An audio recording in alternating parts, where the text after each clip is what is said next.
All right, so we are live on YouTube. Our plan for the day, let me find it. Yeah, typical Friday. We ranted more than anything yesterday, so we didn't get that much done. Theo rated us and showed off T3.codes. So we're going to take a look at that. We didn't give it nearly enough of a look yesterday, because whiskey, am I right? Yeah. So today we'll dig deeper. And there's another tool I want to look at called Panopticon, made by someone from here in Washington as well. So yeah, just like these agent orchestrator things. That is really like the new hotness, right? First, everyone was making their own CLI tools. Now everyone's making their own like orchestrators. Because it's no longer about juggling things and just being a dashboard operator. It's about... God, and what's some of the bullshit I read on LinkedIn earlier?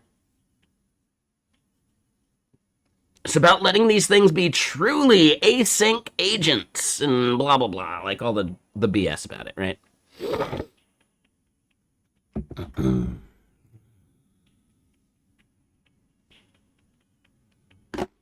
Now, I get it. I understand. We're going to look at it. We're still going to roast it a little.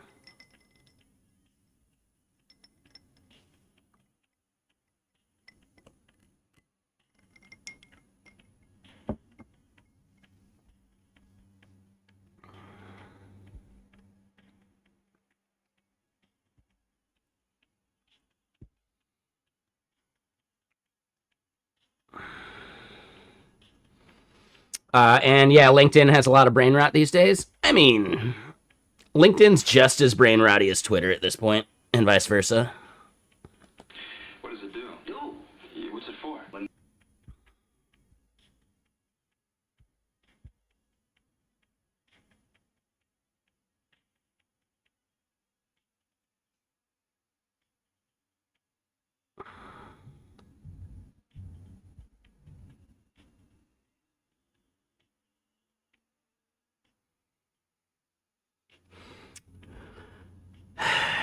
So now we got a bug here. It's not collecting the right data. Because, yeah, these should not be no data anymore. So we got a lot of work to do on this. Which is fun. So yeah, T3 code, we did install that, right? Where is it? We put it on its own tab. All right. So let's give it its own workspace. Oh, and we started doing that part.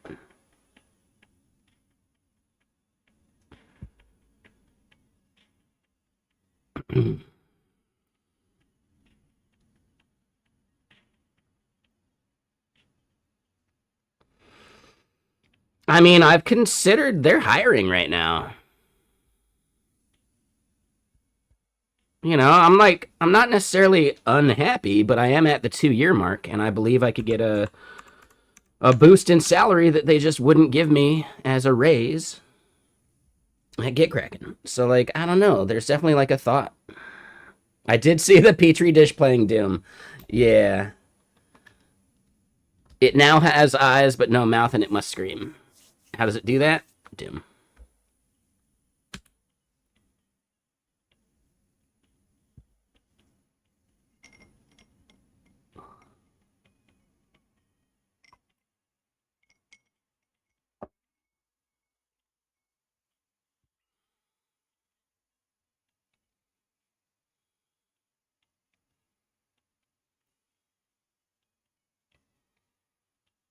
Oh, they don't have that role anymore, it looks like. It looks like they filled the role I was looking at. Which is a shame. I took too long.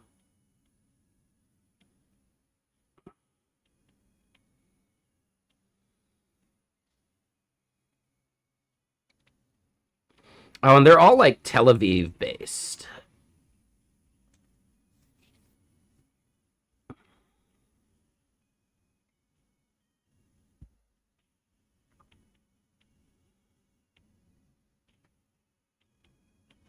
Oh, and that's right. Wix bought Base 44, so that's where their, like, budget's coming from, too.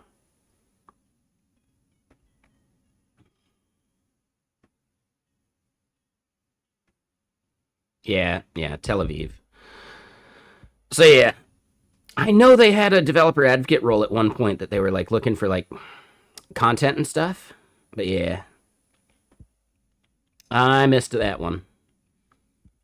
That's my problem. I'm just taking too long. I'm just like collecting tabs of like, oh, that'd be a cool job, like they're fucking Pokemon, instead of actually like following up. And again, I'm not unhappy where I'm at. It's just there's no way in hell GitKraken's going to give me a 30K raise. How can I get a 30K raise?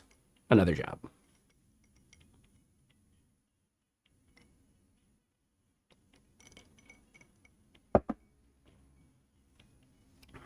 At the end of the day, it is kind of just business.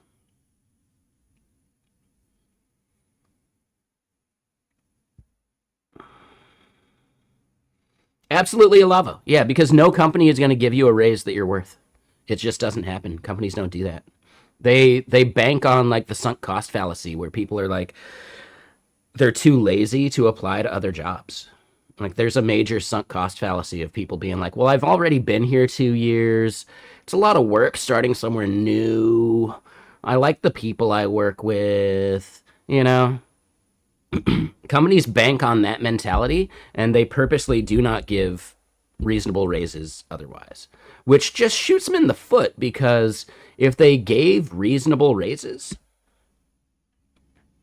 they wouldn't be spending the difference of that raise on just like onboarding costs, you know? But there's definitely some economic model out there. They probably teach it in business school, right? Something an MBA needs to have memorized about like, here's your cost benefit analysis of giving proper raises versus not paying every year like you should. And yes, you're going to have churn, but as far as the cost of that churn, it's going to be lower than giving proper raises to people that weren't going to churn anyway, right? There's definitely something like that. And yes, they've totally done that math. I mean, the key is knowing what your value is. And there's like a very like there's a clear dichotomy in the industry about the value of DevRel. There are the companies that know DevRel is fucking essential for a DevTools company and will easily pay 200K plus. And then there's companies that think DevRel is just like Content Monkey and they pay like 100K a year. And there's really like very little in between of that. Like there are companies offering 150K, but they're offering that 150K thinking that it has the same pulling power as the 200K because that's all their budget allows. And that's a separate thing.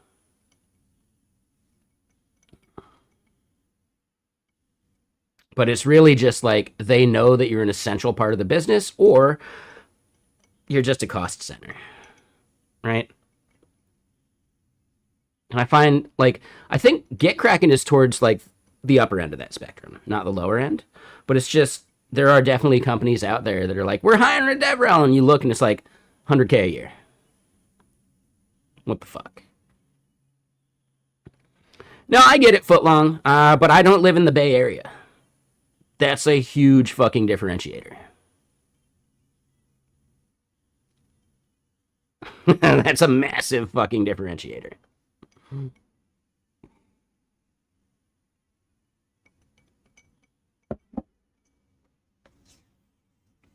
Look at it this way. What, 30, 40% of your salary goes to state income tax anyway, right? So at 200K, you're basically making 150K in a state that doesn't have state income tax.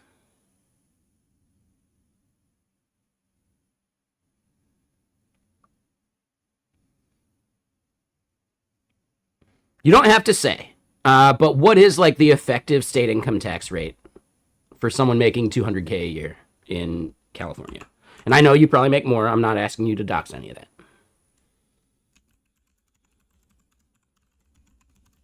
It's not 30 to 40%. It's not that bad. Is it really 30%? Really? No way. Let's put it at 200K. What's like the San Francisco zip code? You make way more off of equity one way or another, only at good companies, not at startups. You only get that if you're at Fang. Like, keep that in mind, Footlong.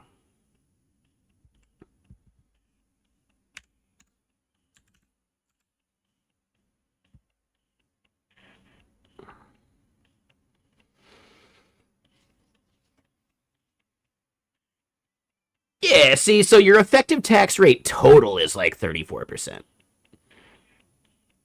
I would say, yeah, your state tax rate is probably closer to 10. So 10%, at 200K, that's 20 grand. That's still a chunk. That is still a fucking chunk. I get that. That's awesome, Footlong. That's really cool, but that is like the edge case, right? Like, that's like, my investment strategy is scratch off lotto tickets.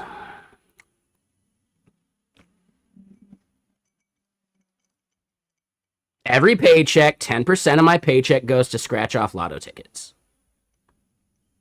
That's basically what you're saying as like, getting equity as like an investment vehicle.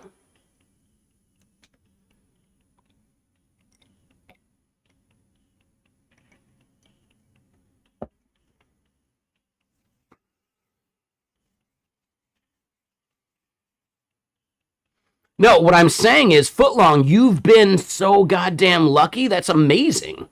You hit the lotto on like one of your most recent fucking scratch offs, dude. That's amazing. Dude, your scratch off strategy paid off. That's cool, man. I'm happy for you. But like, dude, you can't like explain that like working at startups is a way for equity to be valuable because the 90% of startups out there, your equity is worthless, right? The only time your equity has value is at Fang or if you get acquired by Fang. 90% of startups, that equity is worthless. It's actually a cost center because you have to like think about it and deal with it. Like you don't get that time back. You don't get the hours you waste on that worthless paper back.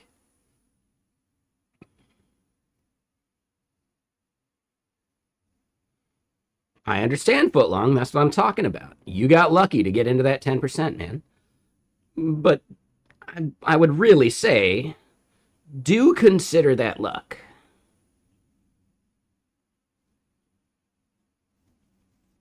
It is definitely just a pure fucking like roll of the dice. And you rolled the dice well, man.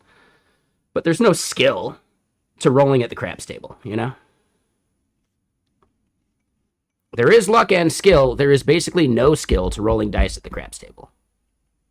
That's what I'm getting at. You got a really good fucking roll, but don't think that you got a hot hand. No, it's a gamble.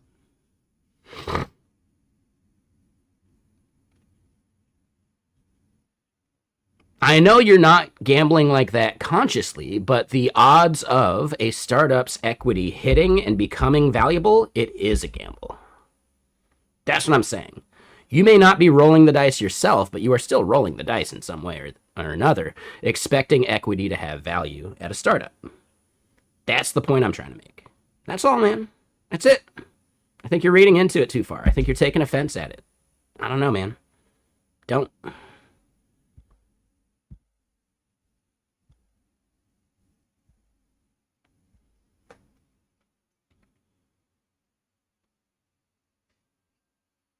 Do you really think you have some fucking like ability to pick the right startups to work at?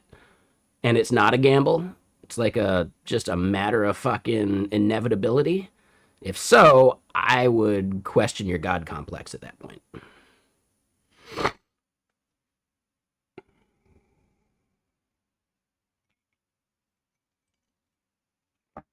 Not as much as you think.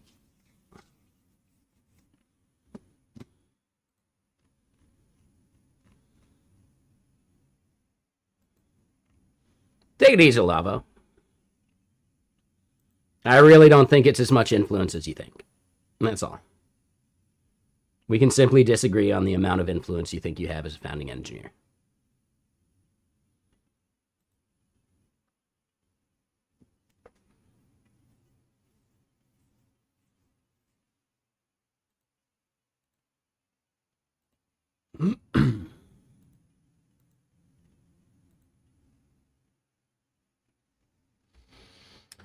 Founding member, founding engineer. My bad. I mean, I think you're splitting hairs now.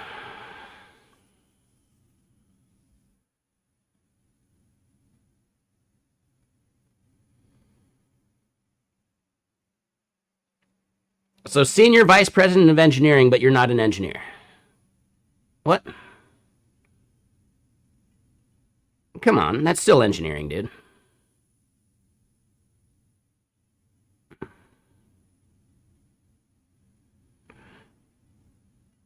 Yeah, so you are an engineer. Like, dude, what? I don't get why you're like splitting hairs and making this into a weird argument, man. Why? Like, you're clutching your pearls, dude.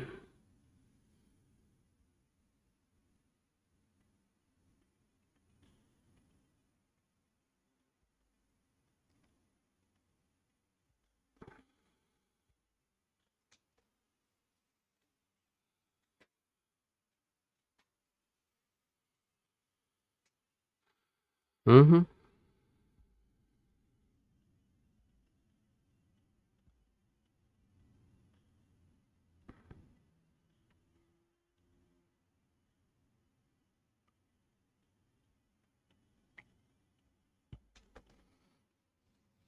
All right, so back to this then.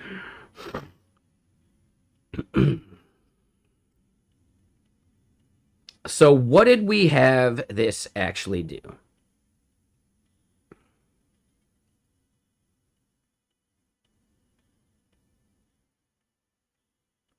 All right, so it ran and did some of this.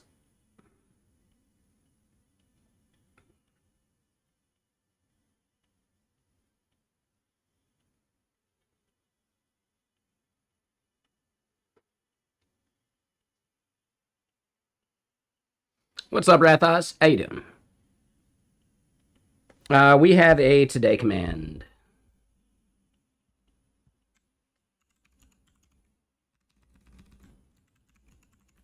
There you go.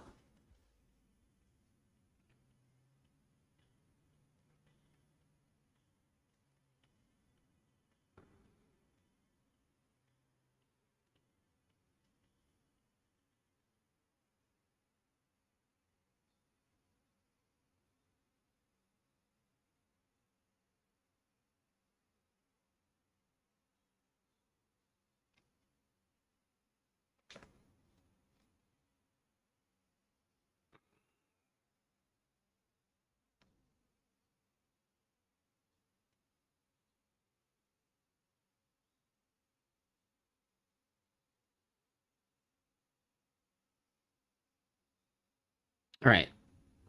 So theoretically, this thinks this is a reduce string allocations hydrator issue. I don't know if that's actually true.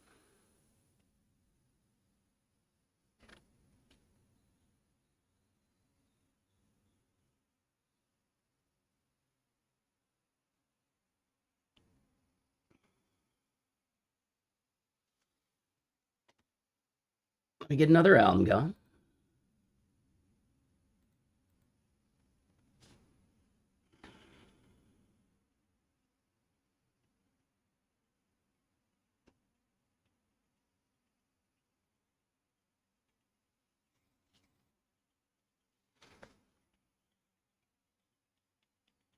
All right, so this is one big win.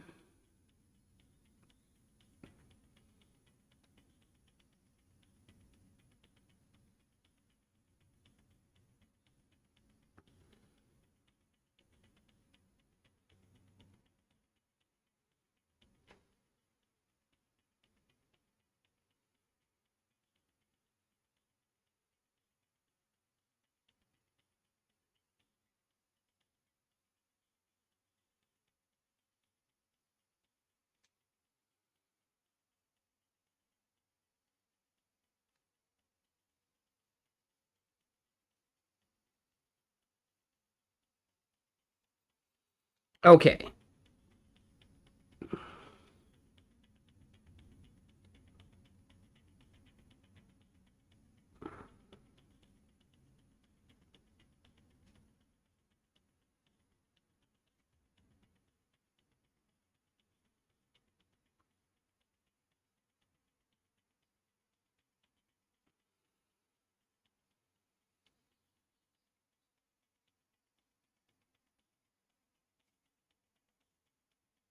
Okay, so we are looking at Jetstream Turbo here.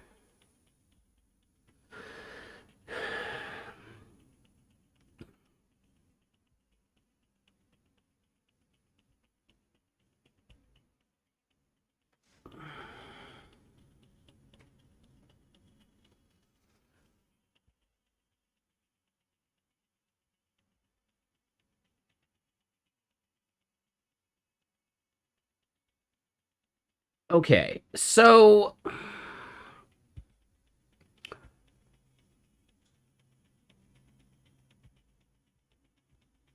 this is a little annoying. Like, these should auto hide, right?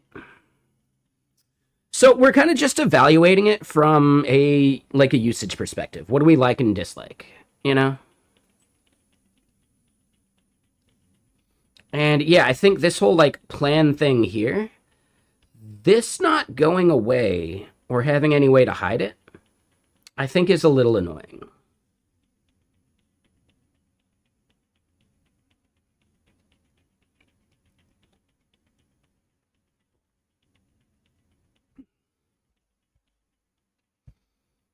Yeah, foot long. Are we good, man? Are we okay?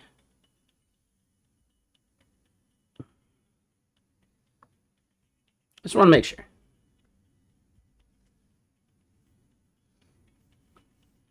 Oh yeah, yeah. Theo will definitely take feedback. We just got to figure out like where we want to provide that feedback. Like he's got 171 issues. I bet a bunch of these are already.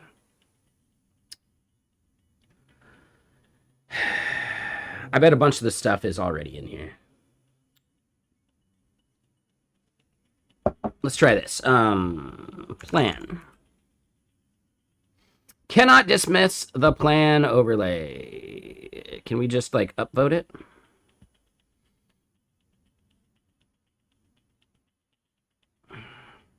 They need a +1 emote.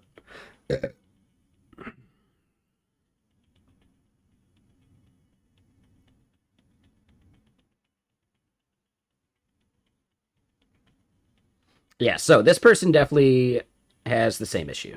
So, cool.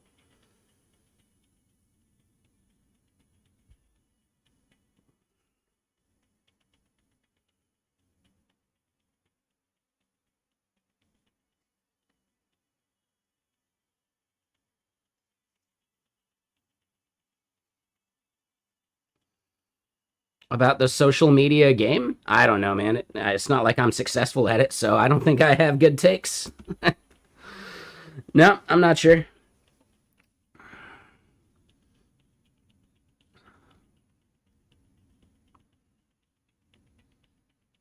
I think he is good at playing the social media game. I think I'm kind of shit at it. I don't think I am qualified to evaluate.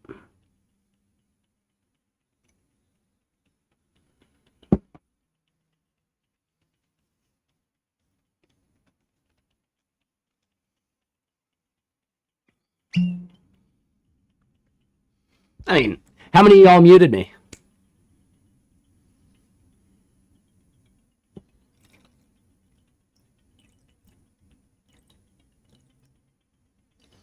I'm not gonna be offended. How many of y'all muted my social media posts because they were annoying? Shit, I muted myself. I'm kidding, by the way. Like, I don't know. I guarantee a few people got me muted. Or the algorithm is really just fucking burying me that hard. And I don't know about that. Like, it's easy to blame the algorithm rather than just, like, shit content. I don't know. I think my tweets are bangers. Shit.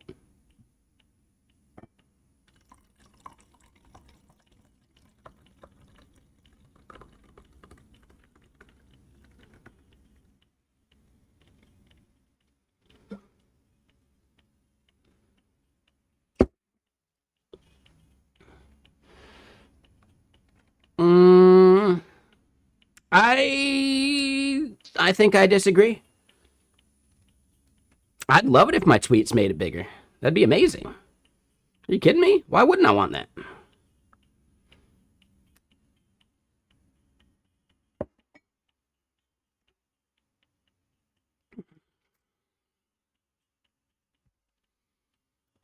All right, so yeah, I think a lot of our critiques and comments are probably going to get resolved pretty damn quick anyway. But let's keep fiddling with it. I do like the fact that it created these issues and synced beads.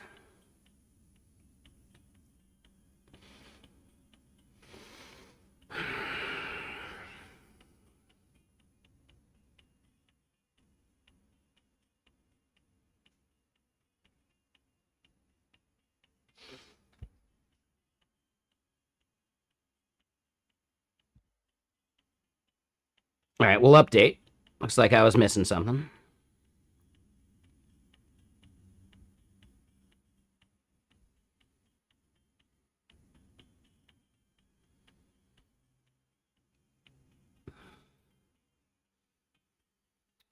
Okay, so I think here's the biggest thing that I've kind of found, like things that are going to use beads.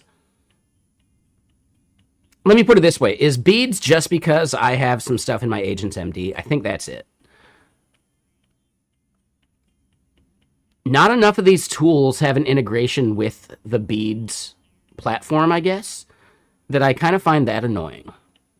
Like, I would love to have a visualization of the beads for a repo, and then just like right click and say start work on it or something, you know?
Yeah, what if we added bead support to GitKraken Desktop, right? Like inside of Launchpad.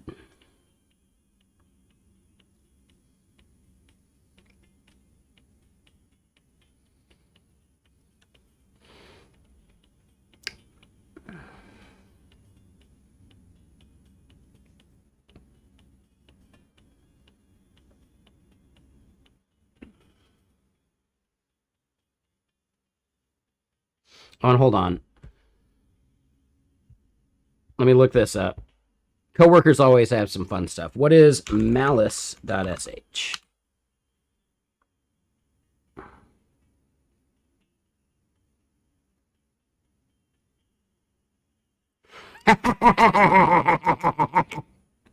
Oh, fuck that, dude. Oh, this is so lame. Oh, this is such fucking bullshit. Oh, I hate it. I hate it. Quickly and easily get out of your open source licensing contribution guidelines because we can just recreate any open source repo you want. No big deal.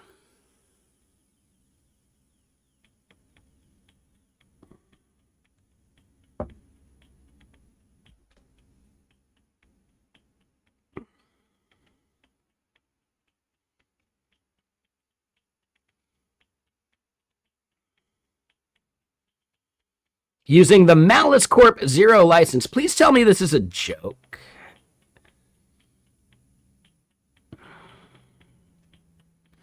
Liberating corporations from open source obligations since 2024. This has got to be a joke, right?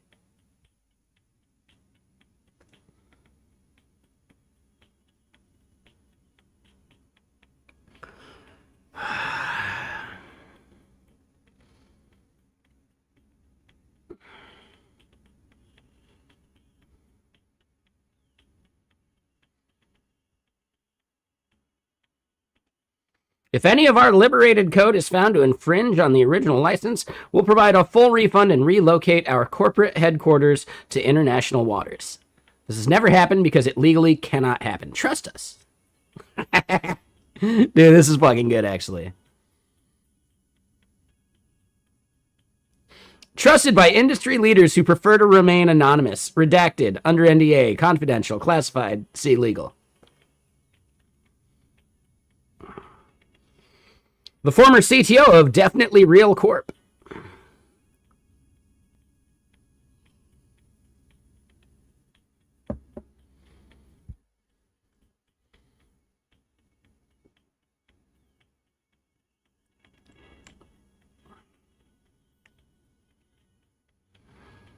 I mean, no, this has existed for way longer. This is from 2024, man.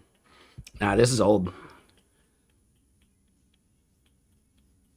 They had the idea first, and to throw people off the scent, they made it better too.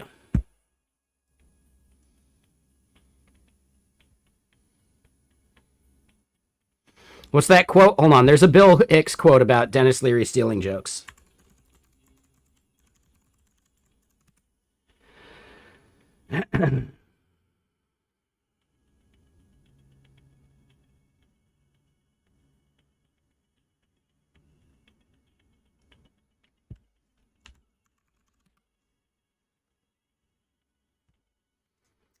On the theft of his material by Dennis Leary, Bill Hicks said, I have a scoop for you. I stole his act. I camouflaged it with punchlines, and to really throw people off, I did it before he did.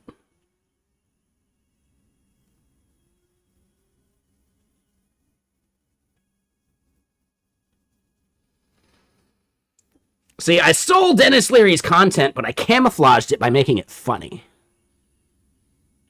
And then to really throw people off, I did it first.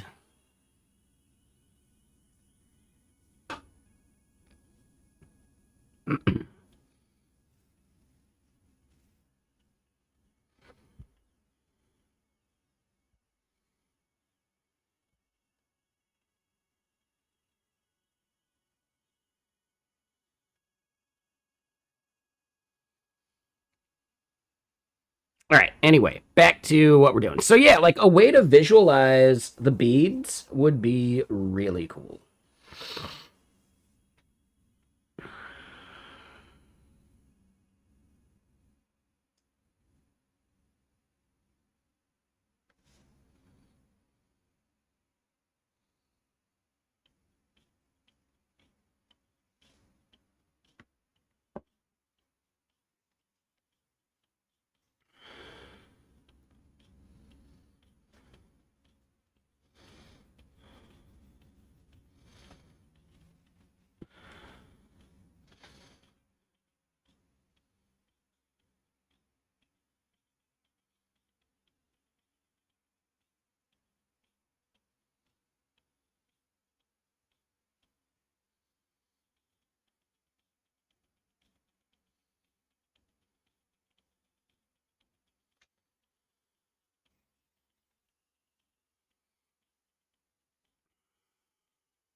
Okay, so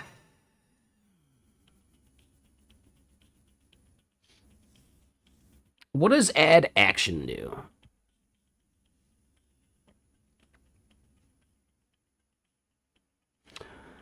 So these are almost just skills, right? But run automatically on work tree creation, right? Because that's like a big part of it. Oh, and singular moduli.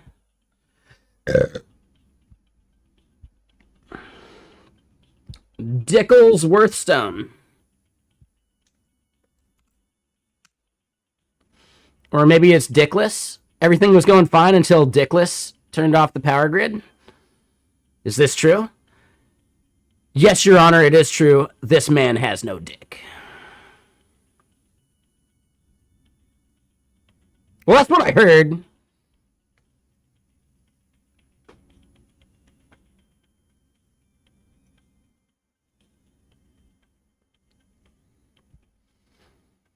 The person who made this library, their name is Dickles Worthstone, or maybe Dickless Worthstone. That's why we're talking about dicks. And then if you've done your required homework, you've seen Ghostbusters, in which the quote that I just said was uttered. Everything was going fine until Dickless over here turned off the containment grid. Then, you know, the mayor. Is this true?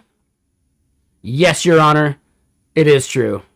This man has no dick. Well, that's what I heard.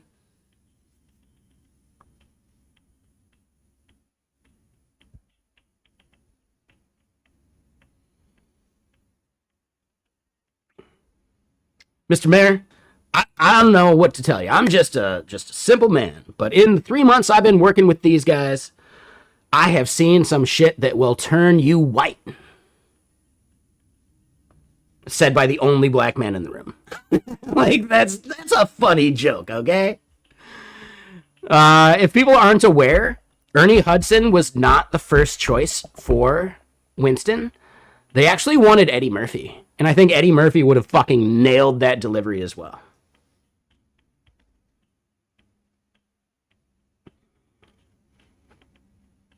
Yeah, Eddie Murphy was going to be Winston in Ghostbusters, but Eddie Murphy hit the success of 48 Hours and had to film another 48 hours after it and get paid way more fucking money.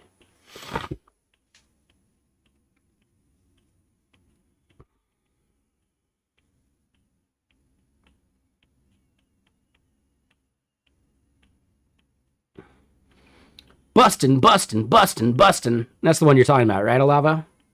That's the remix you're talking about?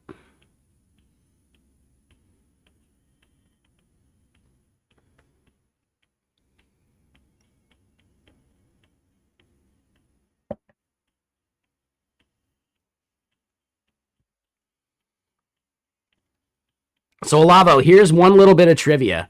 That song was written the night before it was due. Allegedly, the women you hear singing on the Ghostbusters song are ladies of the night.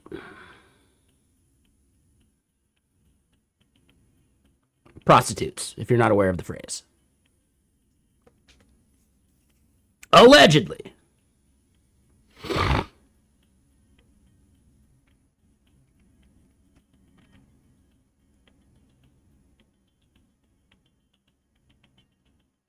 Oh, Unticked, you're trying to remember how that joke landed in German?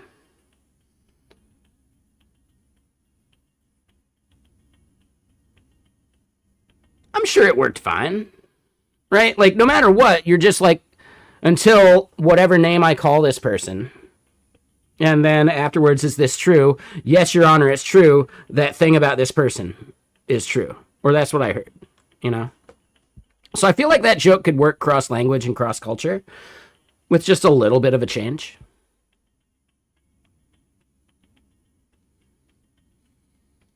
Right? Like, they could even change it to be like, until the dog hater over here fucking turned off the containment grid. Is that true? Yes, Your Honor, this man hates dogs. Well, that's what I heard. Right? Like, you could make that bit about anything at that point.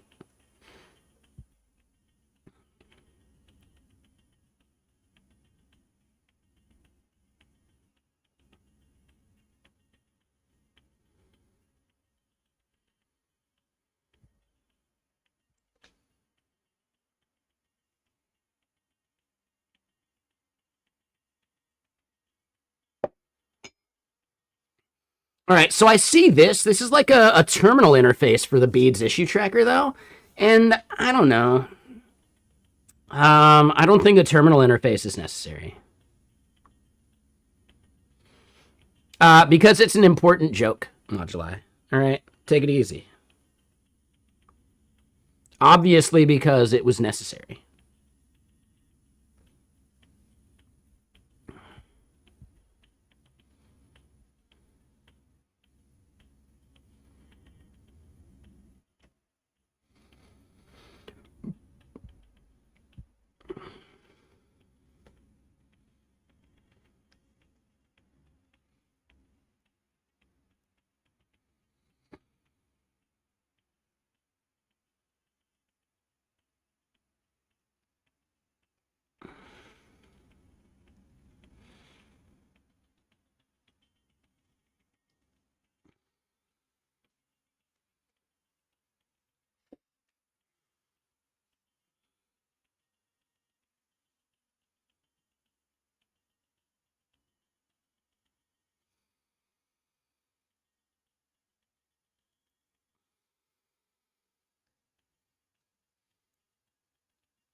Wait, the felt great?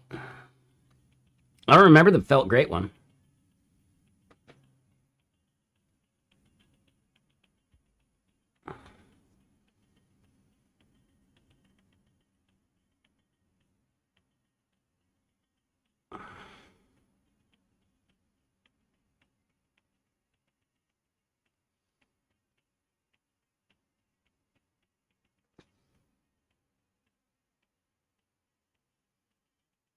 After they're getting him out of the dog or whatever. Okay, yeah, I don't remember that part.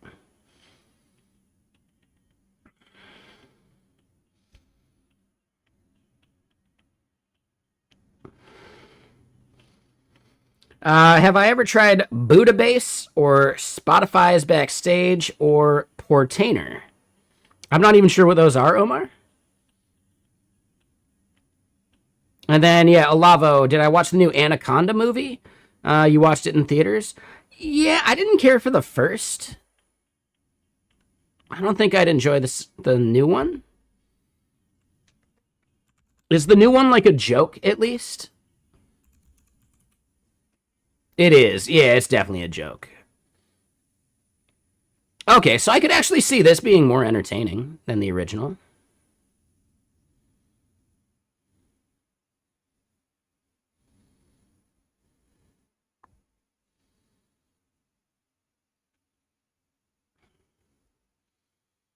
It just seems odd to me for this to be like a holiday movie.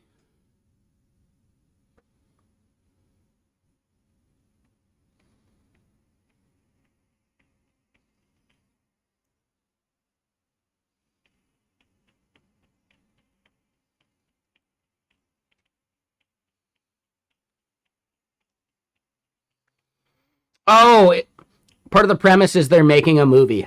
Mm, okay, so it becomes like a meta movie. Got it. Now I get it. And Steve Zahn's in it too. Okay.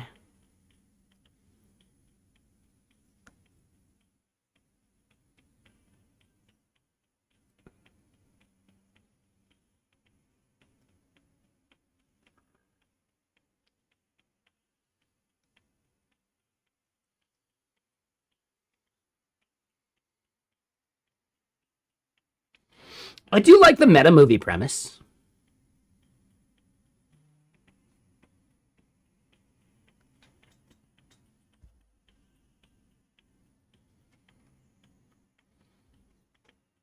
Wait, and they got Ice Cube? Hold on, no, he totally dies, doesn't he? He dies like immediately. He dies like immediately, doesn't he? Like, no spoilers. You don't have to say whether I'm right or wrong, but he dies like immediately.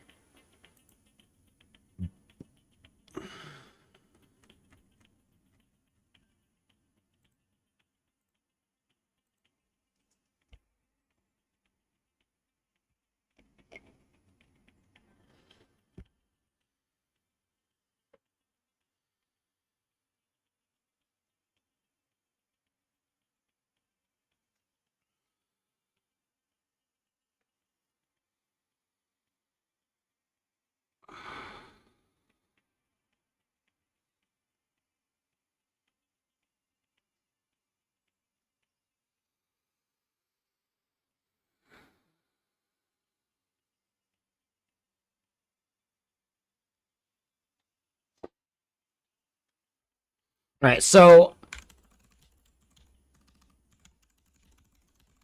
I also want to make sure we update any cloud-based benchmarks as well, just to make sure we don't get regressions at the PR level.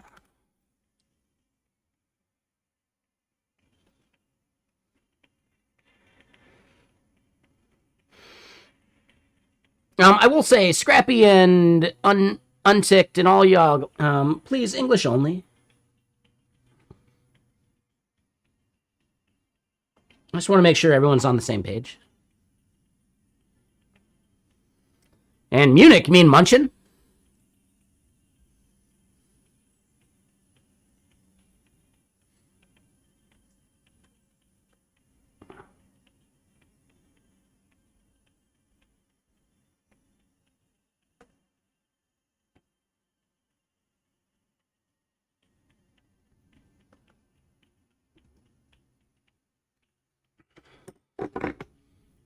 Isn't that the appropriate pronunciation? Like Munchin or something like that? I could be wrong. Like, I don't speak German. Okay, that's what I thought. Just making sure. See?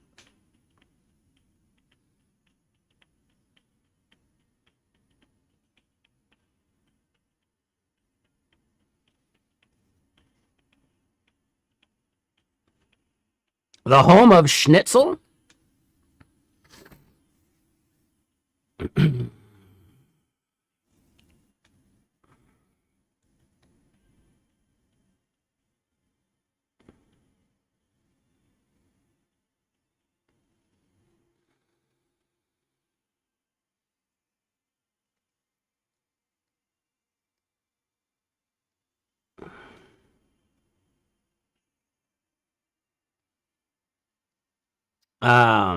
Why is schnitzel a funny word to you? Because there's a restaurant in Washington, or not Washington, I guess the US, called Wiener Schnitzel. And that is never not funny.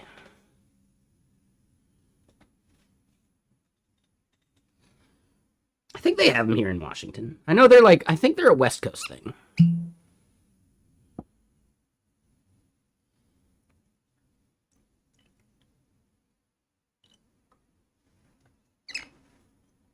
Nah, so yeah, that's not why you find it funny.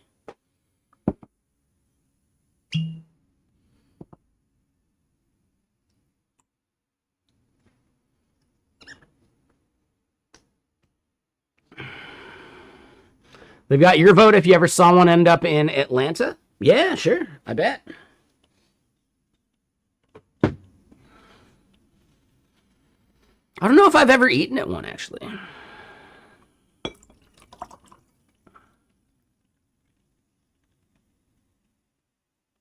I am a huge fan of schnitzel, though.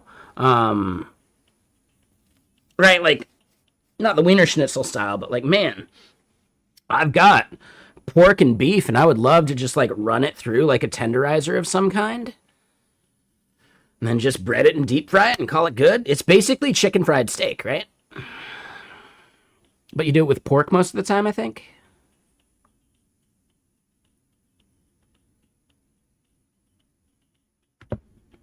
See, I basically just want like an easy meat tenderizer.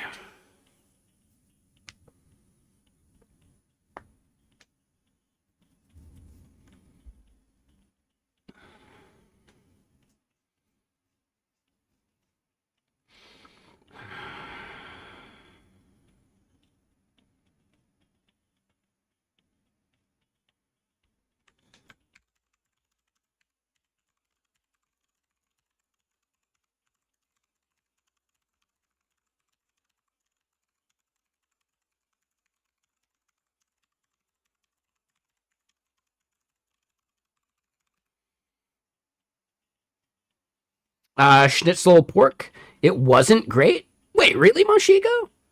Dude, no, schnitzel's really fucking good. If they fucked it up, that's on them. Let me put it this way. In general, bad schnitzel, it's like the same problem as like bad chicken fried steak. where they just don't get it crispy enough. And then they just like drown it in like gravy or something to hide the fact that they didn't crisp it up enough. Which is why whenever I'm getting chicken fried steak somewhere, I get the gravy on the side. And then it uncovers the fact that, yeah, they let this thing die in the heat lamp or they didn't even fully cook it all the way. You didn't like the pork? I mean, once it's deep fried, you kind of lose any of the pork taste anyway. Steak from Outback Steakhouse? It's okay. It's fine.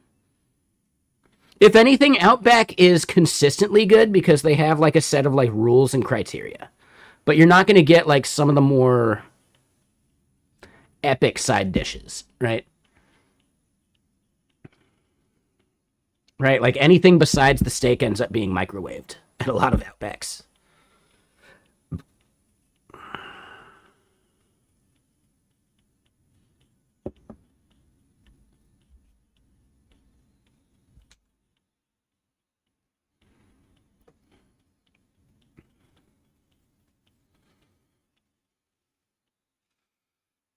But no, it is like a good consistent steak. So, yeah.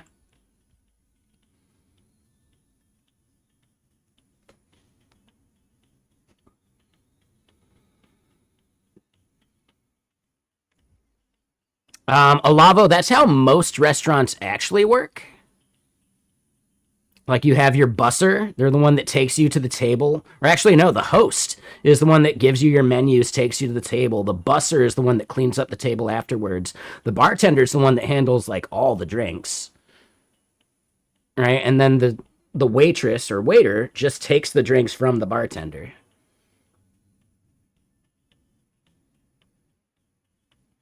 But even in the back of the house, you're going to have people on broiler. You're going to have people on the saute station. You're going to have people over in like where the appetizers and salads are prepared. Like at proper restaurants, you absolutely have this like assembly line style, like everyone to their station kind of thing. Because they're also responsible for their own prep at the beginning of the day. It's the only way you can actually make a kitchen work. You'll see smaller restaurants do it and they fuck up, right? They're like totally like being like if you've ever seen the movie The Bear, not the movie, sorry, the show, it was supposed to be a movie. In The Bear, the way it works at the beginning is how most badly run restaurants work. And they're badly run specifically because they don't have individual stations and process. That is the absolute first thing a Gordon Ramsay or someone saving your kitchen would come in and do. Establish very clear positions within the kitchen. Yeah, exactly. Someone's the pastry chef. Someone's the fucking pantry amuse salad person. Someone is broiler. Someone is saute. Once you have that clear separation, prep work becomes easier. Like people kind of like can stay in their lane and they're not using the same machines and all that shit. Pantry's not bad. Pantry's actually chill. Pantry's where you set up the salads and the amuse. The amuse is like an appetizer kind of thing that like everyone just gets at the table. You also kind of like prep the salad dressings and a bunch of just like the other kind of like random stuff. It's actually not a bad job. It's pretty chill.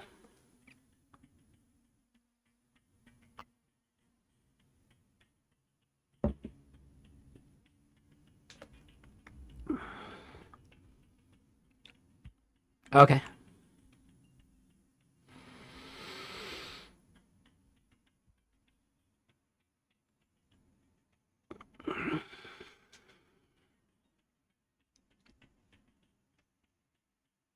No, I get that jar sauce, but you're still cooking.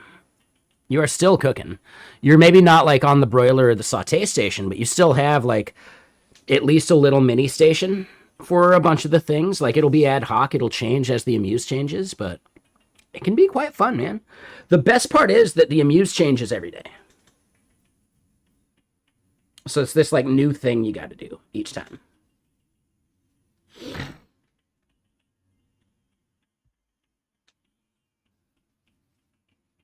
Right? Like sometimes the amuse is as simple as like sliced cucumbers with a specific kind of cheese on a cracker.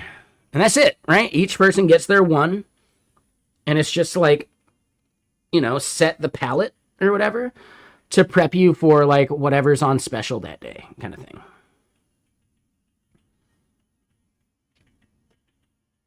Like it ends up just being this like really fun, like simple thing that's quite fun because it's different each time. Like, I don't know. Pantry's not a bad deal. Anything better than dishwashing, right? But even prep cook's not bad. So the fanciest restaurant I worked in for like food service was the Cascade Dining Room in Oregon. So the Cascade Dining Room is like a fancy-ish like restaurant with like breakfast, lunch, and dinner service and like downtime between. So it's like fancy-ish. It's at what I believe qualifies as like a 4-star hotel, right? And part of that is like having a fine dining restaurant and some of that. The only thing that prevents it from being 5-star, like not the Michelin system, but like the hotel rating system, is that it doesn't have valet and some of the other things that are required for a 5-star hotel. But having a Michelin quality restaurant is part of the criteria of having a 4-star hotel.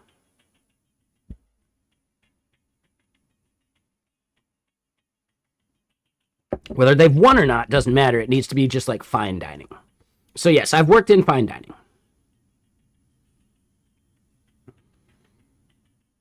I don't think they had ever won a Michelin star, though. Let me point that out. But, like, the chef that ran the Cascade Dining Room and, like, most of food service was Chef Leif Benson, and he even put out, like, books, So it is, like, that level of restaurant.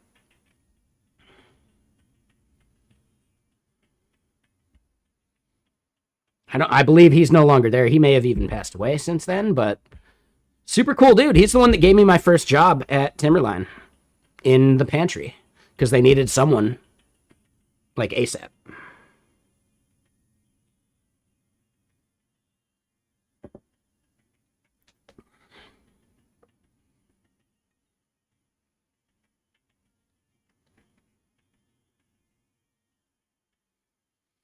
But anyway, yeah, I just like ranting. But yes, I've worked food service. And in that restaurant, I was pantry, prep cook. I never worked on the line, right? Saute or broiler. In that same restaurant, I ended up doing banquets. So I had to do like a shitload of like fruit platters and shit. That was always fun. Like charcuterie boards. That was always fun.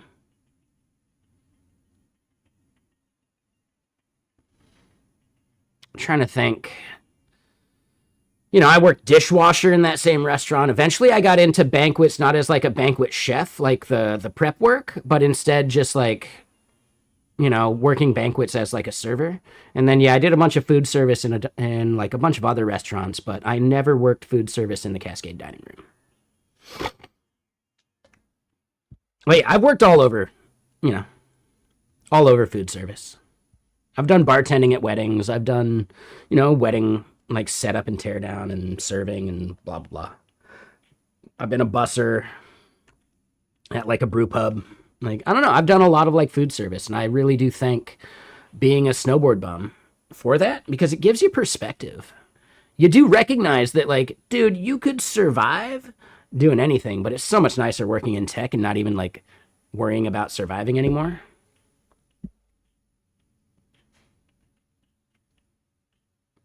I haven't worried about having enough money to just like live my life since I got into tech. Like, I've never been paycheck to paycheck since I started in tech, and I really fucking love that. Meanwhile, like when I was in food service as a snowboard bum, I was paycheck to paycheck the entire fucking time. Like 10 years straight of just paycheck to paycheck, not making enough, snowboarding as much as I fucking want. But now that just that level of like, doesn't matter. I know I got enough in my account. I can make this purchase and we're good to go. Fuck it. That is a very, very comfortable feeling, and it does free you up from just like the anxiety of life in general, which is really powerful.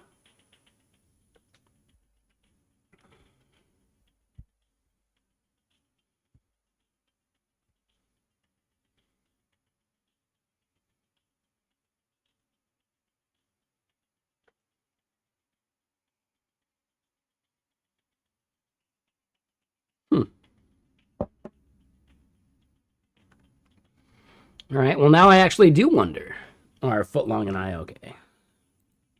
They were here earlier. Are they pissed? They never coming back?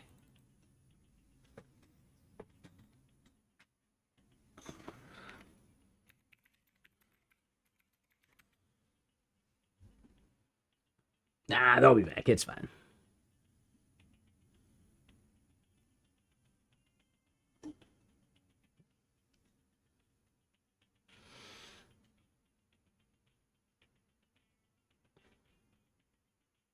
Oh, shit. Automod held a message that I didn't see. The shut up and drink with me. I get it. I get it. My bad. My bad. He didn't want to argue. That's my fault.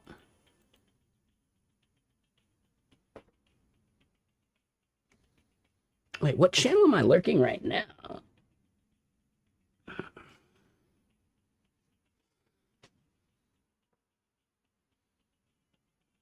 Down to Jam? Is that Lana Lux's Game Jam? Whose Game Jam is this?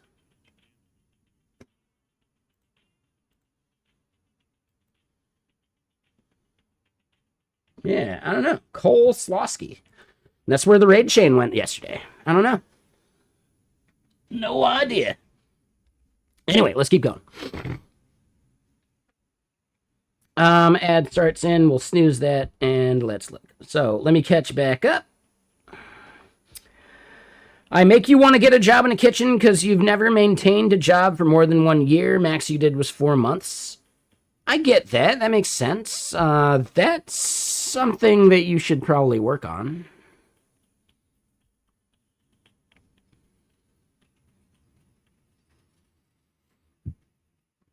I've only been fired twice in my life.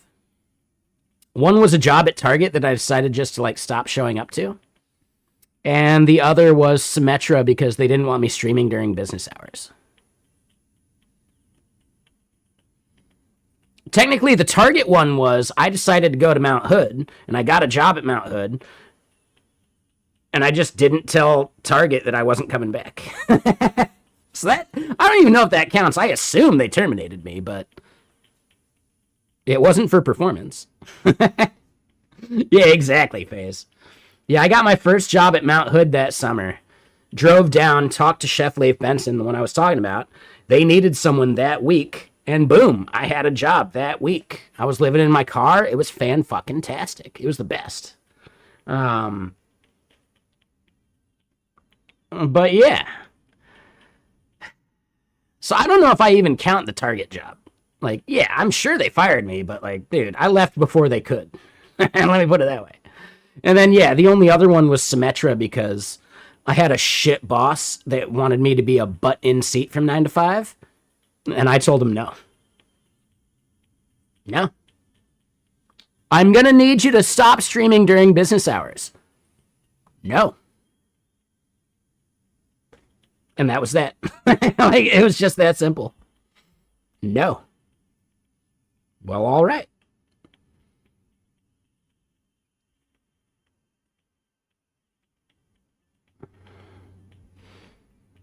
The boss. Yeah, for sure. Like, I've told this story before.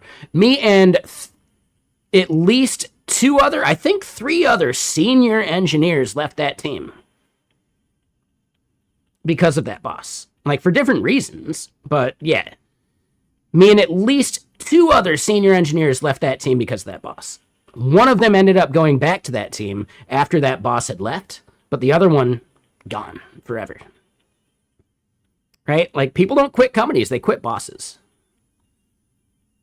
What reason did he give? Oh, it was a conflict of interest. And then also, like, insubordination and some other bullshit. Like, I don't know. It was, like, let go with cause, so I didn't get unemployment insurance from it. Which is bullshit. And they made me give back my fucking, like, hiring bonus. Like, they basically just took it from my last paycheck. Yeah, just fucking life insurance company gonna life insurance company. No, hiring bonuses absolutely have, like a vesting period. Let me put it that way.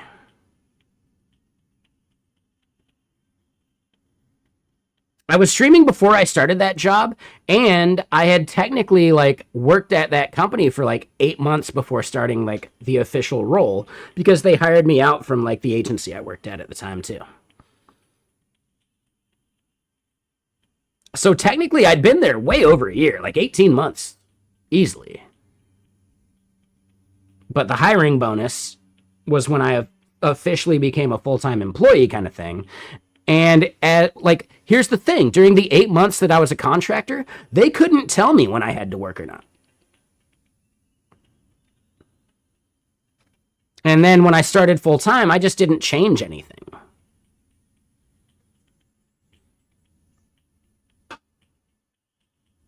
Well, I don't think they knew the hours I was streaming when they hired me.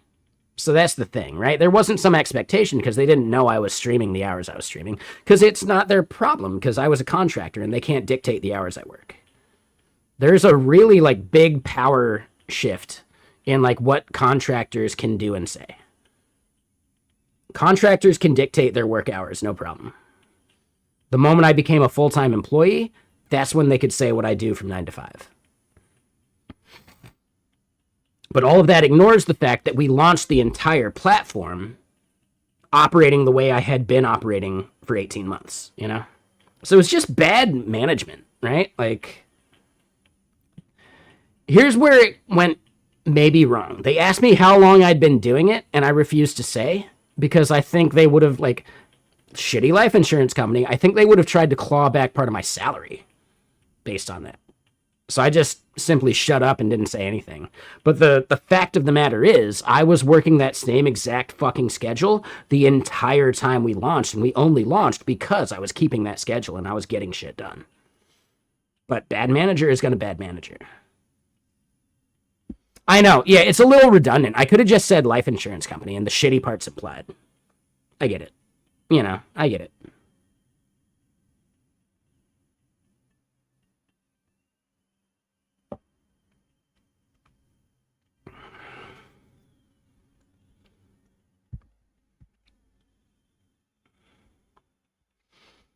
All right, and then real quick, Surly, you worked for a company once as a contractor, and the division manager really got upset when I would tell her what dates I was going to be on holiday. You actually went off on her in an email reminding her that it was basically a business-to-business relationship and not employer-employee. Yeah, dude, and people need to actually, like, understand that, dude. I'm a contractor. I'm a business. You don't tell my business what to do as its business. Am I delivering the results? That's all you're paying for.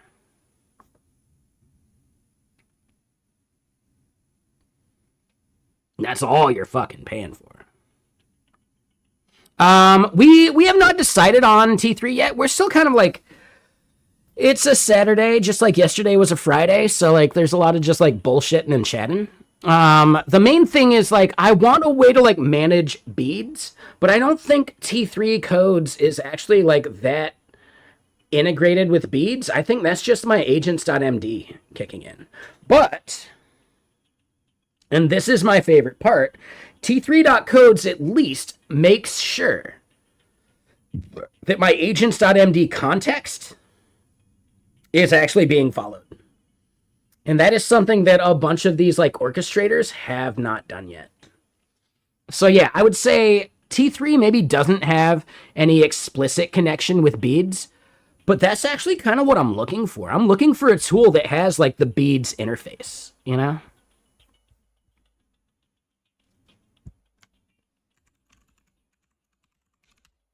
One second, Jar. No, you're good, man.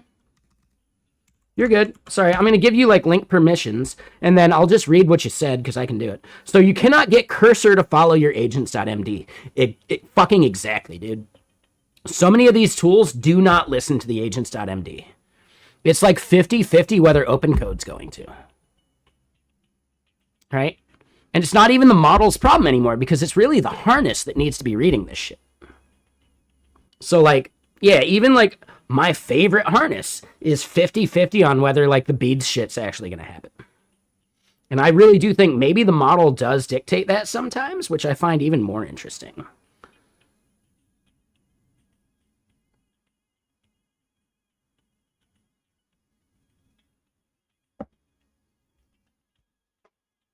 So yeah, let me go use the restroom real quick. BRB. I gotta pee. I broke that seal.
Ooh-wee. Oh boy, man, I really had to pee. I'm gonna have to grab another soda here in a second, but not a big deal. But okay, so let me double check. Oh, and Surly, thank you for the mod note. I need to go double check that. Thank you. I almost forgot about that too. I forgot the funny pee scene. I know. That's my bad. Surly, yes, I'm just so curious now. I'm gonna go refresh and look.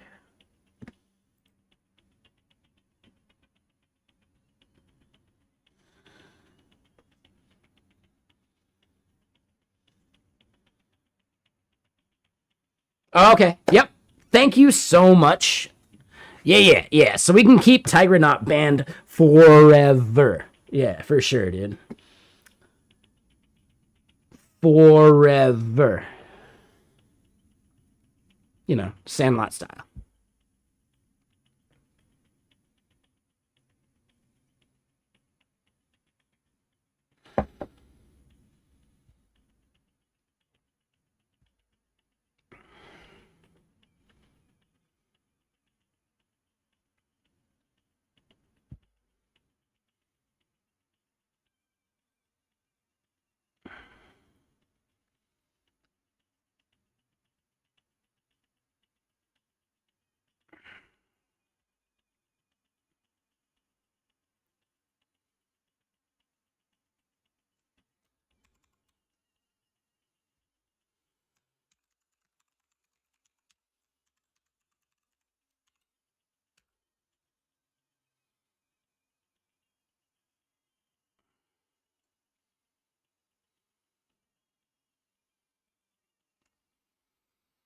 Then hold on, let me double check.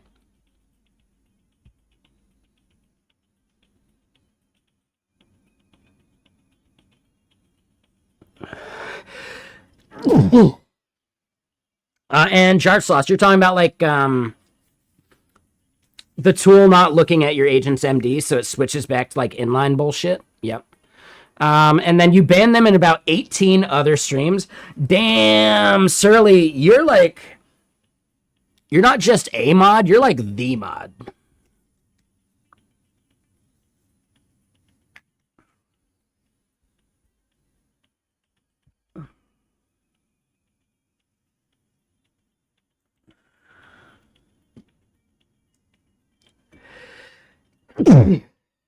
Ah.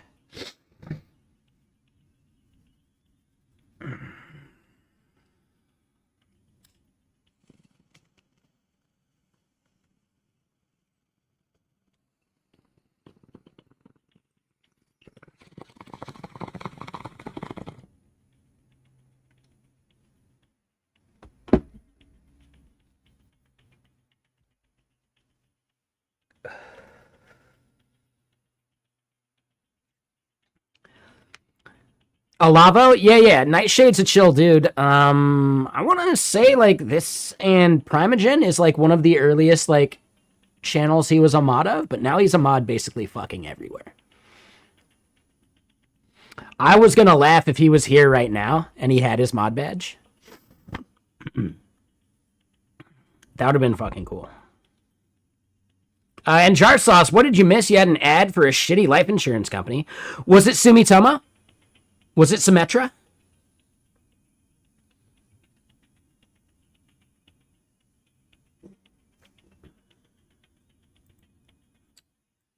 What are the other ones? I think Ladders. Ladders is another. I don't remember what kind of insurance they do, though.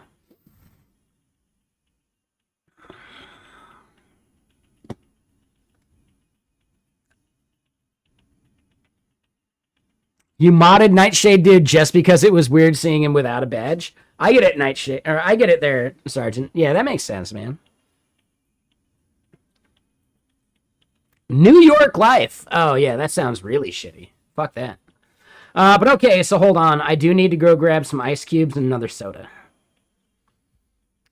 This thing is doing some shit.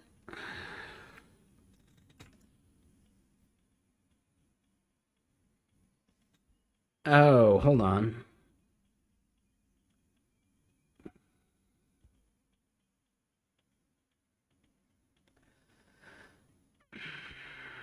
And what does local here mean? Yeah, we keep seeing that local word, and I don't know what that means. We saw that yesterday, too.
Alrighty, so yeah, how's everyone doing out there? What are you up to?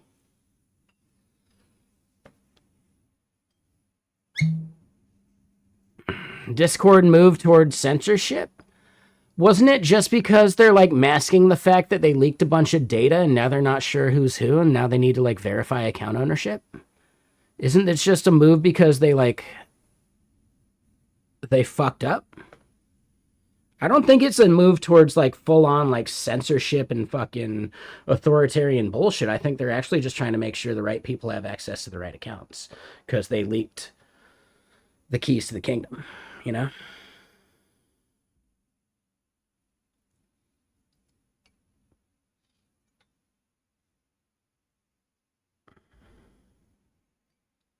Seems like where things are headed in general, there will always be tools that don't, you know?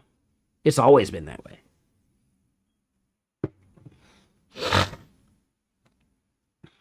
Right? Like Signal, right? Signal spawn up because of all this shit, right? Nothing prevents you from just building stuff. Build it. If people like it, they'll use it. And bam, you've got another thing that's now just another thorn in the side of the administration and the authorities. Cool, man. Go for it. Maybe do even better and move to a no extradition country and call it good.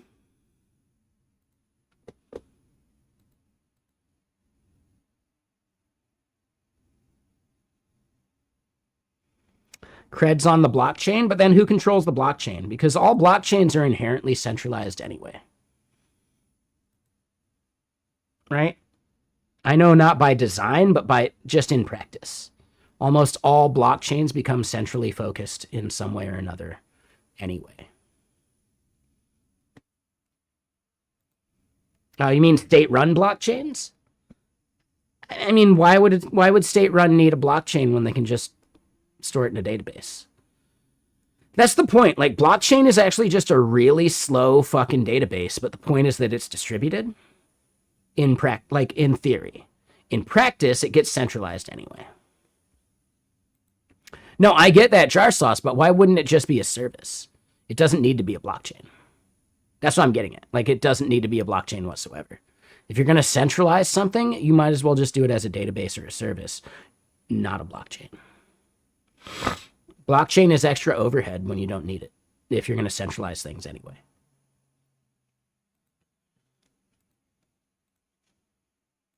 The theory is that blockchain could be this awesomely distributed thing, but almost all blockchains are vulnerable to, like, what is it? It's like a consensus attack, or basically, like, you know?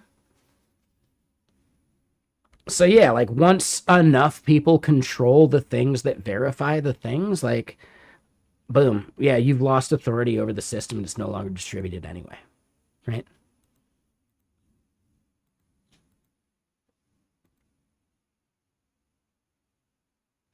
It depends on the mechanism. It depends on the token. Like jar sauce.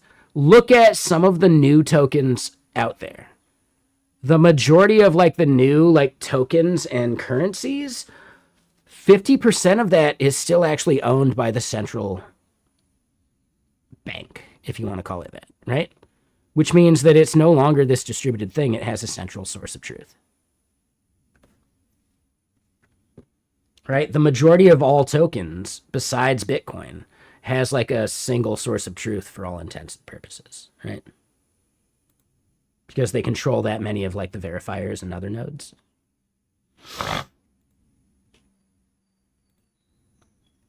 Right? I don't know about Solana. I mean like new obscure shit. Like one of the ones that just released on Coinbase or whatever, I should have sold like immediately because there was like a 1.7x just like bam immediately, and I should have just cashed out. But I figured, fuck it, I'll just hold it. But I looked at like the actual like numbers and bullshit, and yeah, like they only released 10% of the actual available tokens, and the other 90% is still owned independently by like a few individuals, you know? So yeah, that is like that is the shadiness of a lot of crypto out there. It doesn't matter how much is in circulation, how much is there total and how much is tied up not in circulation.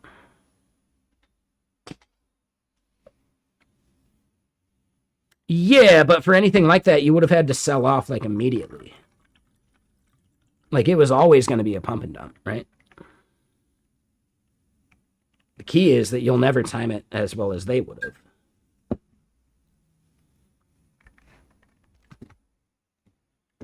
Anyway, let me get more music going. Honestly, we've done hotel pools a bunch lately. Let's do some like other crunchier stuff for now.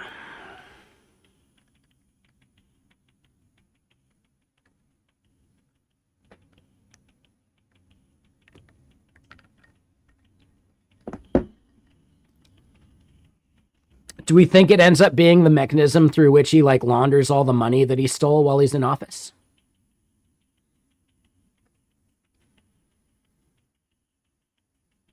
To me, it's probably like a washing mechanism.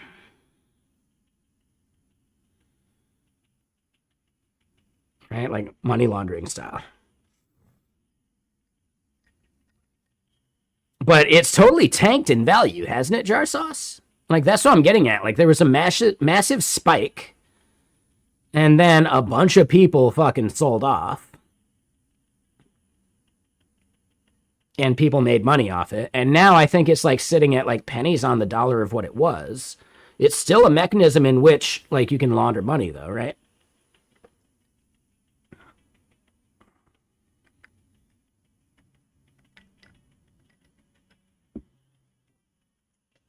That would make sense. I know his children basically like funded Polymarket and Kalshi and shit, right? I was reading that.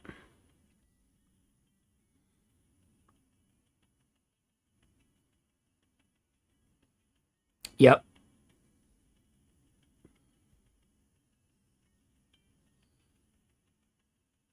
Sounds about right. Oh, shady as fuck. Yeah, fuck no. No thank you, dude.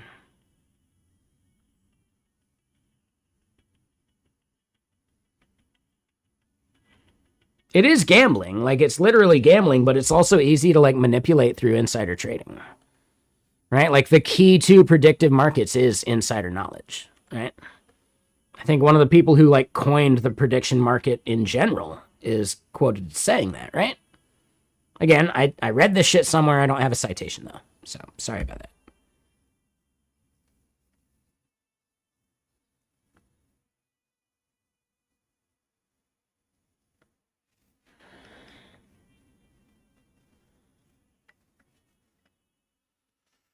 Anyway, let's keep slowly not working on other stuff.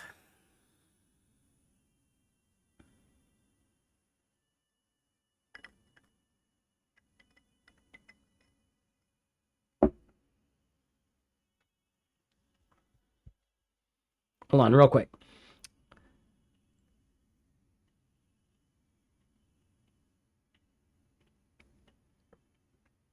Ooh, jar sauce. Yeah, that's bullshit, right? Like, dude. I'd rather them just not tell me. Here's the thing. I guess just like buying more stock in general, no matter what, if you work at the company, it's always insider trading, right? Like, yeah, the product we're working on, I have major faith in it. Well, that's insider trading. I work at the company and I was, someone said that this thing's amazing. I bought more stock. Yep, insider trading. Like, there's almost no way to invest in your company other than like the equity you're given anyway, right? Other than it being a little gnarly.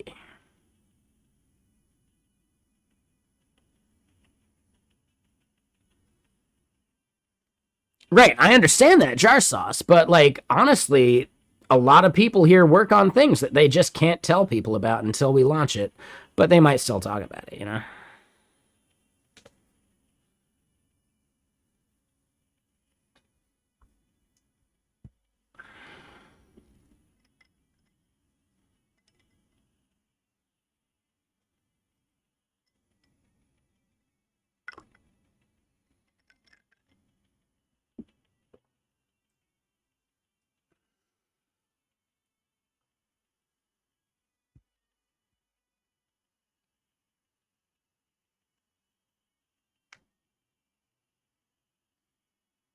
Privileged information versus insider trading? What is the difference between that?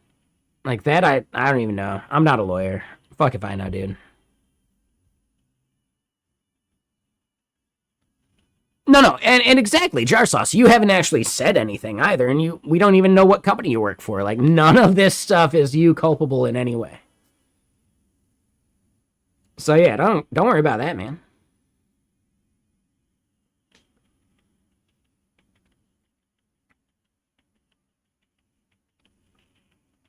I do like that word culpable. It's like a really powerful word. And I especially like it because I had a teacher in high school that used the phrase mea culpa, right? My bad. My mistake.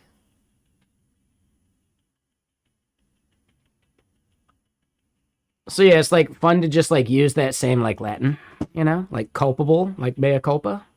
I don't know, it's like kind of cool. My bad.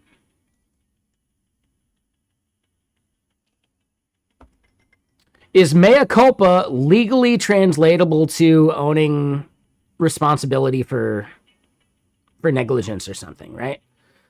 Like, I know in some cases you can't say sorry because you don't want to be sued, but could you say mea culpa? Yeah, I said it knowing that the other person wouldn't understand what it meant. Boom, nailed it. They actually understood that? Well, shit. There's no human being that I would expect to understand that statement, just in general, like via reasonable doubt. I'm sure that's some like thing you could argue in court.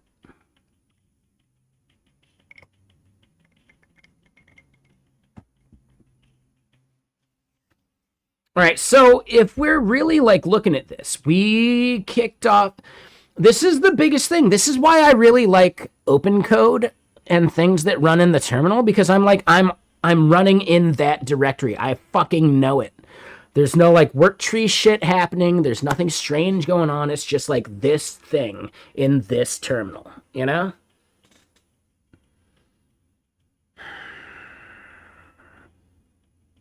If I want to create a work tree, I'll create a work tree. Like, it's almost this like level of intention with what you're building. I don't know. When things start doing the work tree thing on their own, I lose all kinds of fucking like inspectability and like vision into the process. And I understand that the fucking Zoomers are like, well, yeah, no, human in the loop is fucking outdated, bro. Nah, man, we want these async agents, you know? They're just running 24/7. You know who I think really, really loves the idea of 24/7 agents running? The model providers. I swear it's a fucking psyop at this point. I swear it's a fucking psyop at this point. Anthropic and OpenAI were like, hey man, we're gonna like disagree on stuff like in general, but that's just to distract people from the fact that we're like really, really, really trying to focus them in on like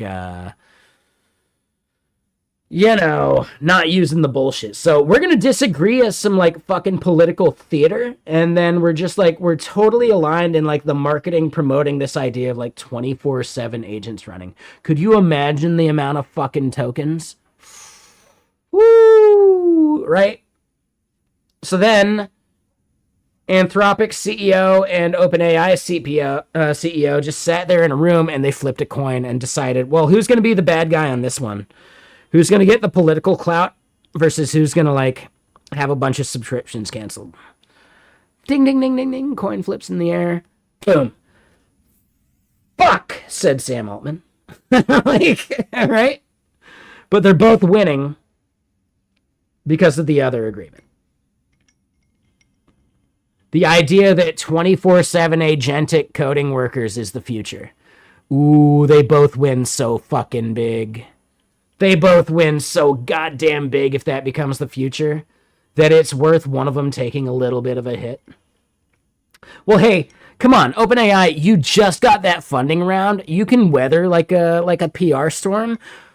Here at Anthropic, we're trying to like look for our next like funding round. So I don't think we can take the PR hit right now. It's okay, it's fine. As long as we push people towards like async agents that run 24/7, we both win. We're good. Scene. That's how that behind closed doors conversation went.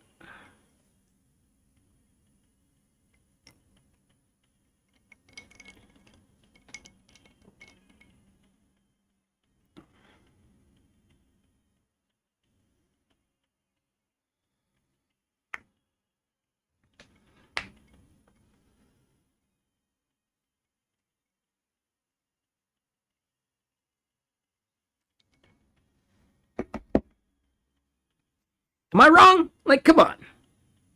That sounds so fucking accurate. It, like, has to be real at this point.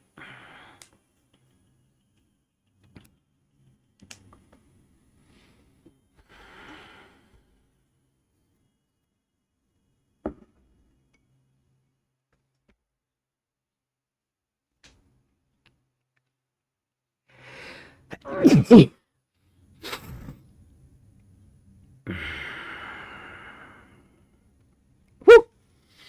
That was a good sneeze.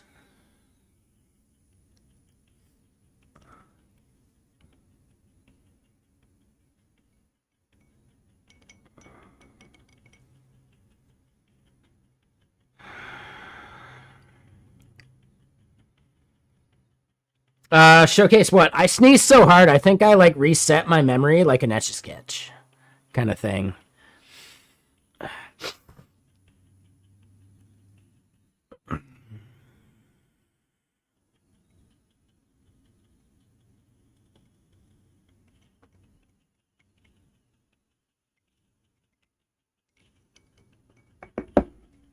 Async agents. Okay. Yeah.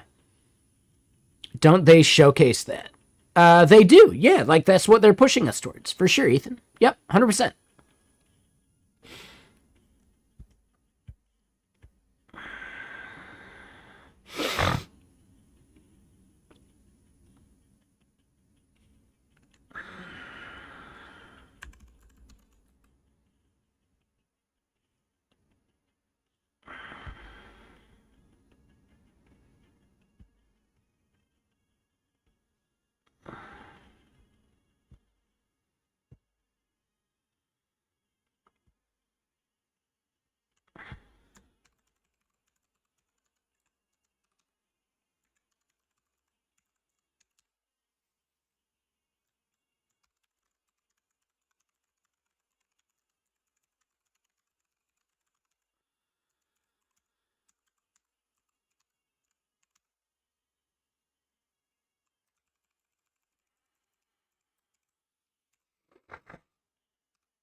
Oh, no. We're not doing that tweet yet. We should do that tweet. What I want to do is I want to make a fucking YouTube video about it. Nah, we're doing a lighthearted one for now.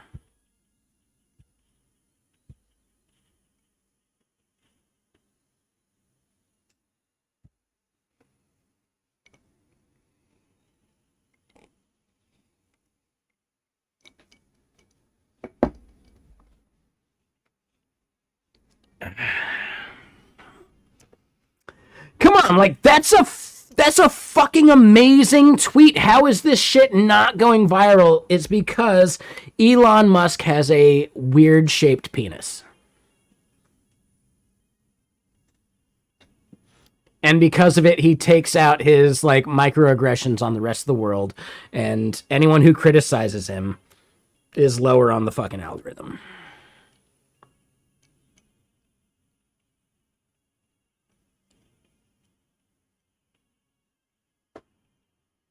No, it's not that. It's just fucking, it's bullshit. There's some algorithm shit going on. I don't know. The persecution complex, like, nah, man. I'm just not as funny as I thought I am. But looks aren't everything.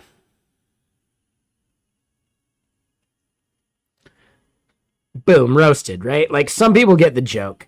Some people had a dad who made those kind of dad jokes, right? Like, hey, Dad, oh man, I've been exercising. I'm so strong now. You are strong, but smell isn't everything.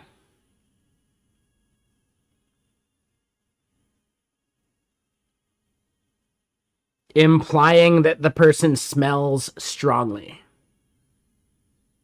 Right? Oh, I told such a good joke at school earlier today, Dad. Man, I'm so funny. You're right, but looks aren't everything. Implying that they are funny looking. This is a dad joke that you can use in so many fucking contexts. Like, come on, guys. Anyone out there with kids, you're blowing it if you're not pulling these kind of dad jokes. All right? Let me just throw that out there. Just a little, like, life lesson for you. Here's another really good one, right? You put your hand on their head, right? Right? And you start, like, wiggling your fingers, right? And you ask them, hey, what's this? Right? And this is, like, on their forehead, right? Like that. I don't know, Dad. What is it? It's a brain sucker. What's it doing? I don't know. Starving. Boom, roasted, like the ultimate dad joke. The ultimate fucking dad joke, all right? Just saying. All y'all out there with kids, that is a gift to you. I may never have kids, but at least I can pass on some of my dad's jokes to the rest of the world that may have kids. That's all I can do for the world here. you know?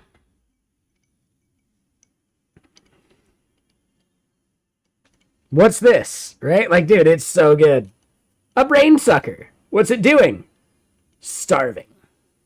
Right? You're doing that on their head, you know? One of the best fucking dad jokes. Shit.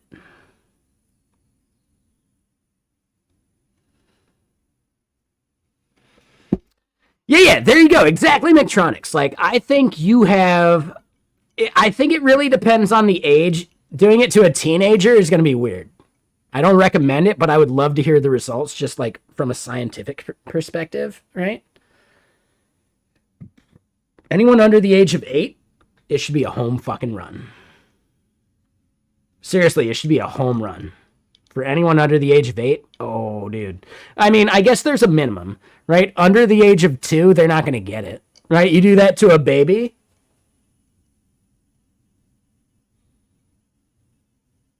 That's all they do, right? Like, yeah, smart baby. Don't say anything, you stupid little idiot. Nah, just like don't say a thing and it'll just keep going. Way better.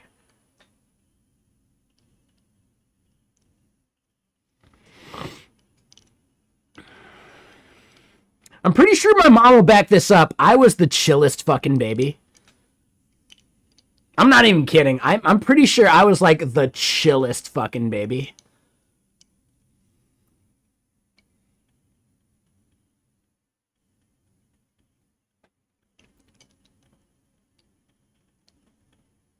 Dude, I got baby pictures and everything. Have you guys seen baby Chris? Whee! Hold on.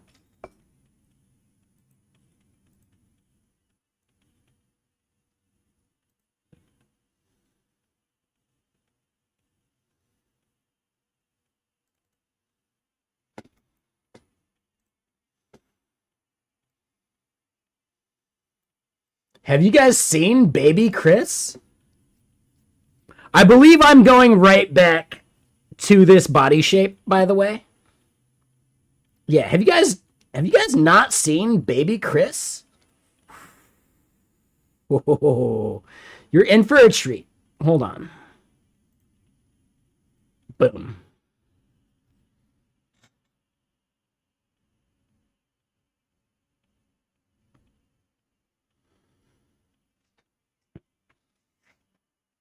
Right? Baby Chris. Could you like, dude, I'm almost positive I was like the chillest fucking baby.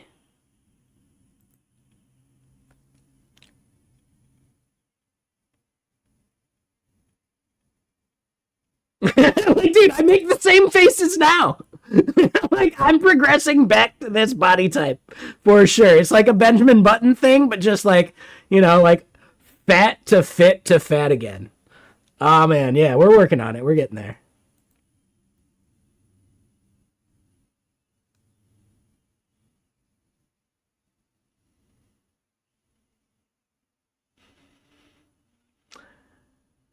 Yeah, I believe my mom may have had an affair with the Michelin Man.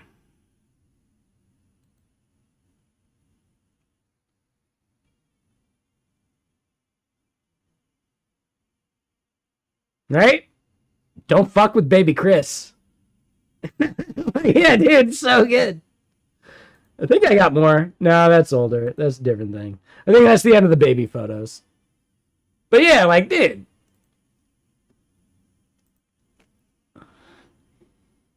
Right? Baby Chris, man. Yeah, I don't think I have any other baby photos. That's just part of like the photos I'll never lose.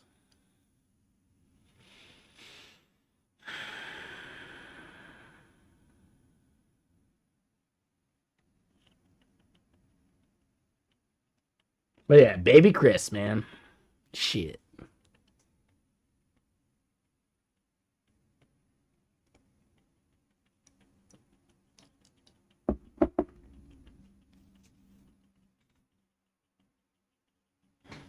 Yeah, exactly. I'm almost positive I remember my mom saying I was not a fussy baby.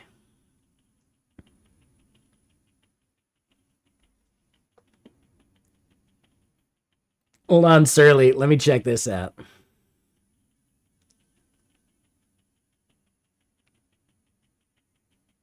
It is the same thing. I could tone it down a little. It's not like entirely accurate. It was close.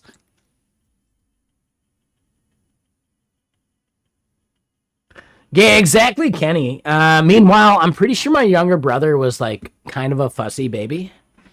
I really do wonder like what that means and how that affects parents in some way. I don't know.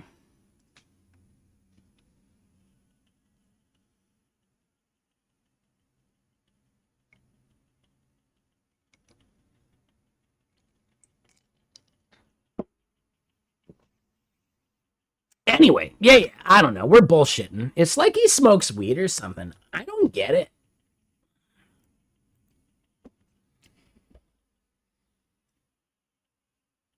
Can I just say, I absolutely remember times when I was probably too young to smoke weed, but I definitely did smoke weed. Not necessarily by my own cognition, but, you know.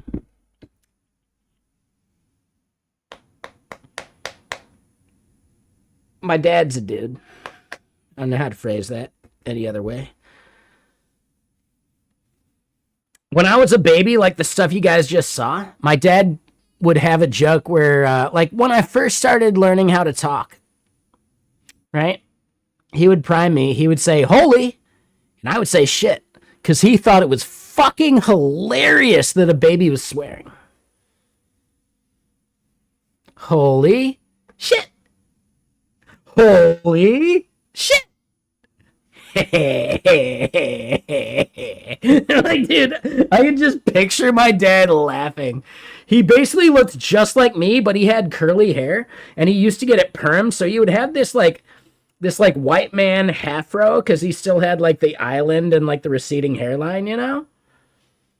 But he had a mustache my entire childhood. Right? Think about like me when I have a mustache. You guys have seen it here on stream. But like brown hair and thick. I got my mom's hair. It just does not grow. For like facial hair reasons that would matter and actually be cool. But yeah, dude, my dad, he's a fucking character. He's the best.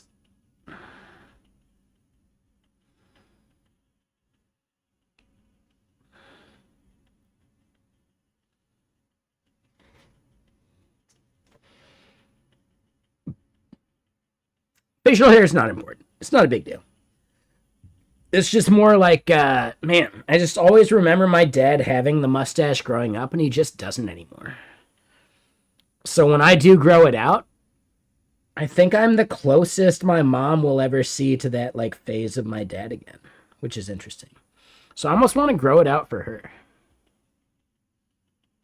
Right? Just so she can see it.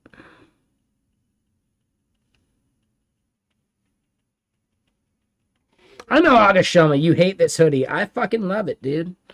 Take it easy. It's a fantastic hoodie. You just don't like it for some reason. Are you lactose intolerant? Is that it?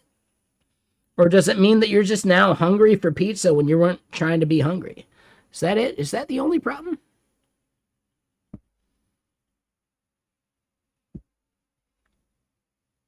Oh, is it because it's missing the pineapple? Oh, I get it. All right.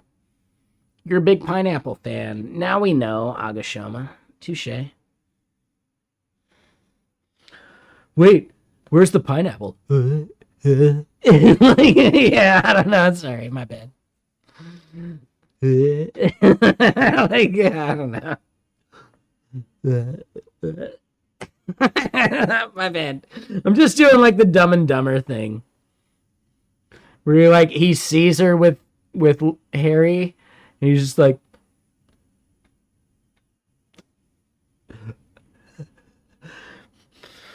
and tears and all that. Like, dude, yeah, man, such a classic film.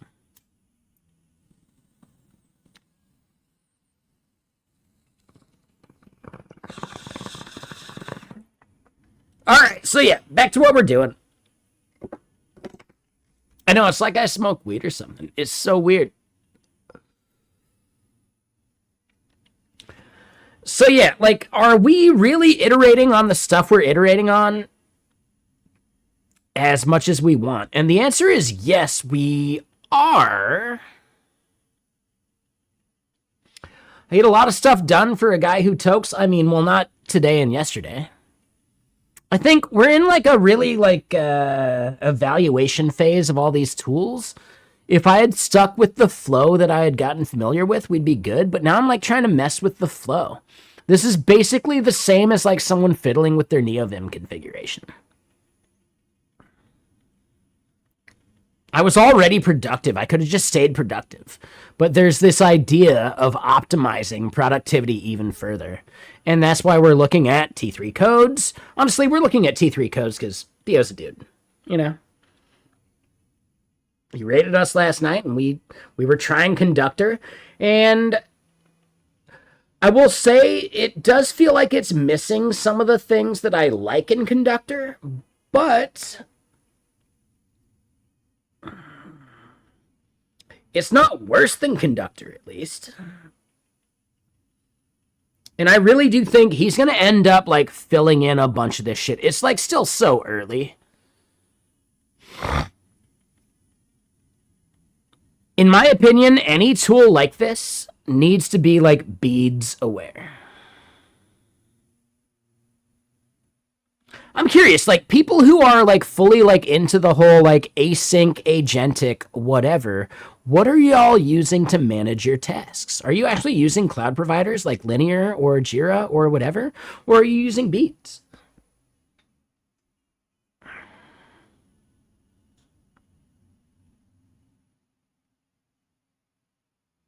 I am still not 100% sold on the value of Beats. Let me just put that out there.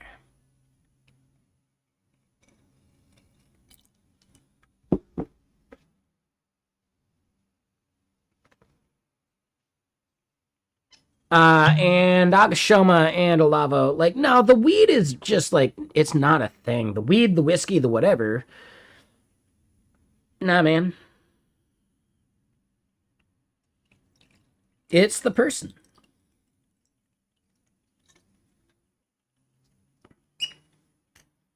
But also, like, what have I gotten done today? Like, basically nothing. We're just evaluating tools on a Friday and a Saturday. I get it. Sure. I'm basically slacking at this point. I think tool evaluation is a time that you can look at as basically like a vacation from putting in like proper work.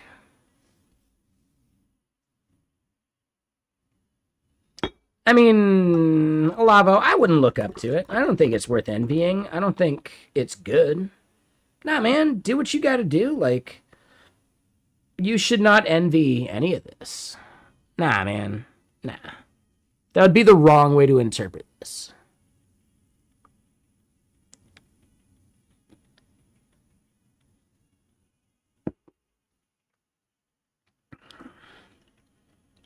Your process should just be your process. You shouldn't worry about how other people's process works. I think that's more important. I don't know. Yeah, maybe it's not envy. It's, I don't know. I get it. Thanks. Am I that cool? I'm not that cool. Nah, man. Nah, we're just people. People being people being people.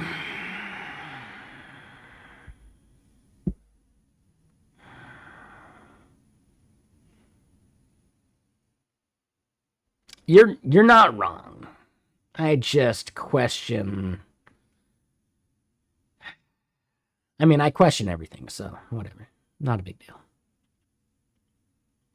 Anyway, 1 second. Hold on. That was a bigger statement. You have to kick back and relax. You know, stop working every now and then and let the thoughts bubble up naturally. If you go flat out working at something, then you end up missing those evaluation processes where you can think about improving things because you're so busy being productive. Yeah, I mean, in the before times, right? Like pre-COVID, pre-AI. I remember solving bugs driving to work because I couldn't look at the code. I had to think about the code abstractly. And I had to just like visualize it a different way. And then it like really became apparent what the issue was because of like, I was no longer looking at the code. I was looking at how like the thing like just flowed, if that makes sense. And yeah, they're like the moment that you're like so deep into it, like even just like without AI, you're just like coding something. The moment you're getting that deep that you're not thinking about anything outside of it, you're going to miss a bunch of shit. Because you need to have those moments of like thinking about it abstractly later. Or even during.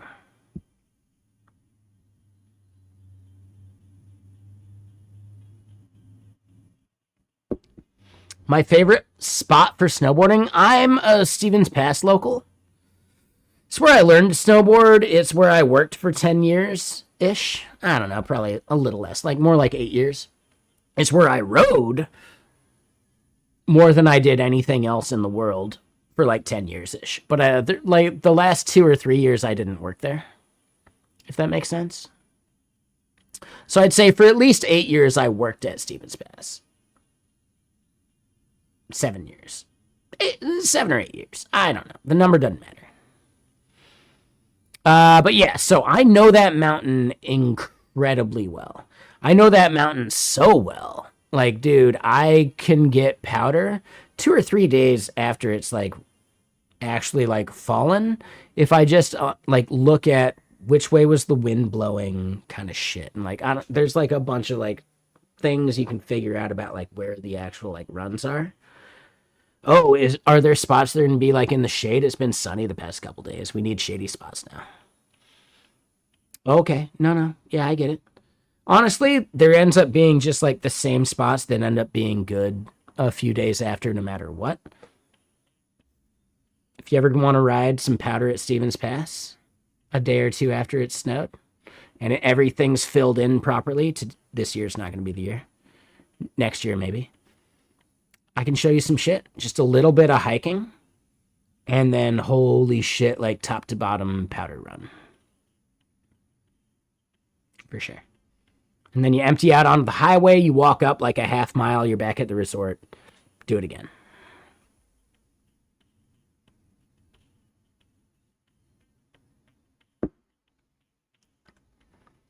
And it's like the chillest spot.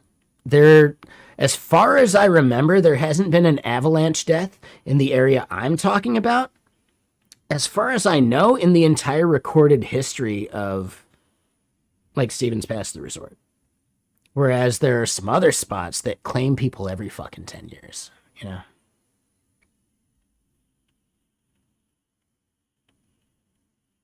And I just don't go to those other spots. It's not for me anymore. I'm good. It's just not for me. Oh, absolutely. Fuck yeah. Let me put it this way. I have only personally myself ever seen or been a part of what you would call like a slough slide. It's not like a full-on avalanche.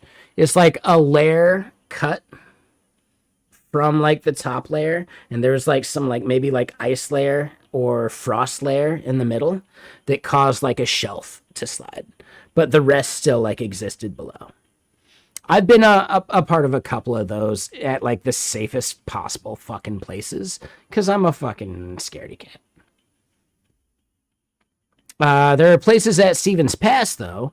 If you're driving up Stevens Pass, there's this like hairpin turn, this like a fully heated turn. So like, dude, it's a very safe turn. But at that area, if you look up the mountain, there's an entire powder field there that is hit by the sun because it's south facing. And that south facing slope there is amazing when it's fresh and hopefully not sunny. But the moment the sun starts hitting it, it starts creating this like compaction layer, like on top of things. And the moment you're riding that, like you should recognize that you are like skirting the line between the best powder of your life and, oh, you're dead now. Because that shelf is fully wide open. There's no trees. There's nothing you're going to get to that's safe. If you're a part of that when it shifts and slides, you're just emptying out into a fucking cheese grater of trees. Good luck.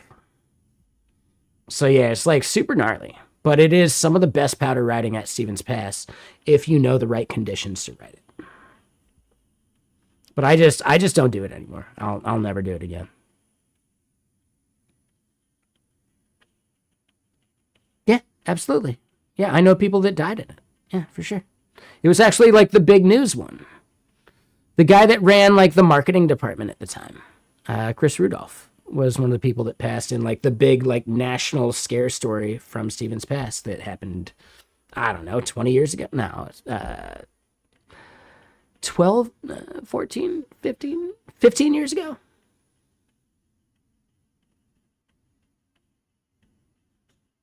Maybe 14. I don't know. Somewhere around there. It just gets the sun all day, which means like if you've had a dump and then it's sunny and then a dump and it's sunny, there's going to be like shelves upon shelves of like problematic layers of fresh snow. And there's just no trees there to like hold it anymore. So it's just this like open face, which is amazing when it's good. But it also makes it, because of that, it's like the most dangerous fucking thing you could do when that shit warms up. So the people I know that passed, like, that day was shit. Like, it was good. You could ride some amazing POW, but it was like this heavy, it was like the Cascade Concrete style POW. It was like this heavy, thick layer. I was over in, like, the northern shit that I do. Like, it's always shaded, so, like, it didn't get any of the same, like, layering separation, but even I still saw like things like just like I'd cut it and it would just like slough slide. And then like you can still ride powder because it's still powder, but like yeah, like slough slides all day over where I was at. And then I like just went into the bar later and like, oh, did you not hear? And then like yeah, you know, a couple of friends had died, so it was gnarly. Yeah, I really don't like. I know it's a really fun and exhilarating thing, but if you're not taking photos, stick to shadowy powder, if that makes sense. It's the safest powder. If it's in the shade all day, that's the best powder like ever. It doesn't form the same like layers of like things that will shelf, you know?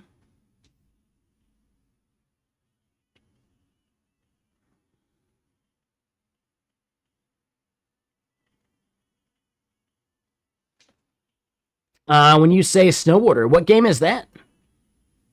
No. I wouldn't do that though, Inichu. I would say the game, what is it, Shredders? That game's pretty damn good.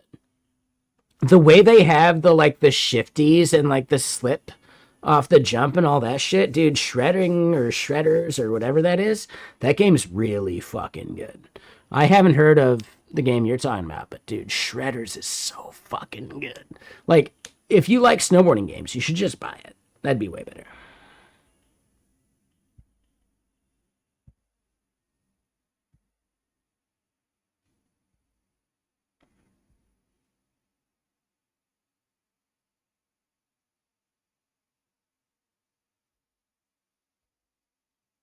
Anyway.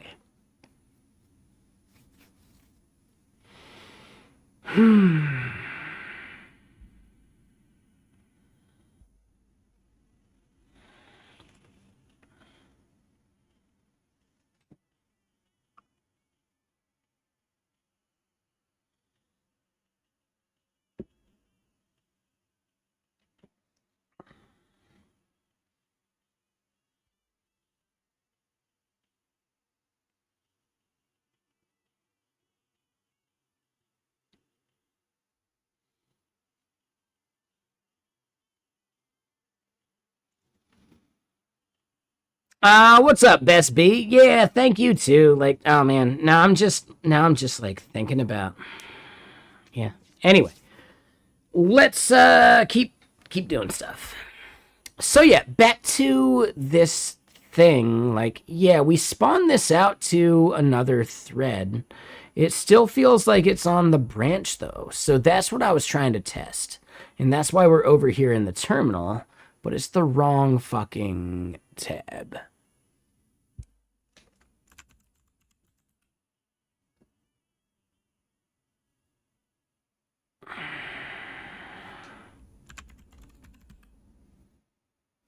Dude, yeah, so like, we're fucking up.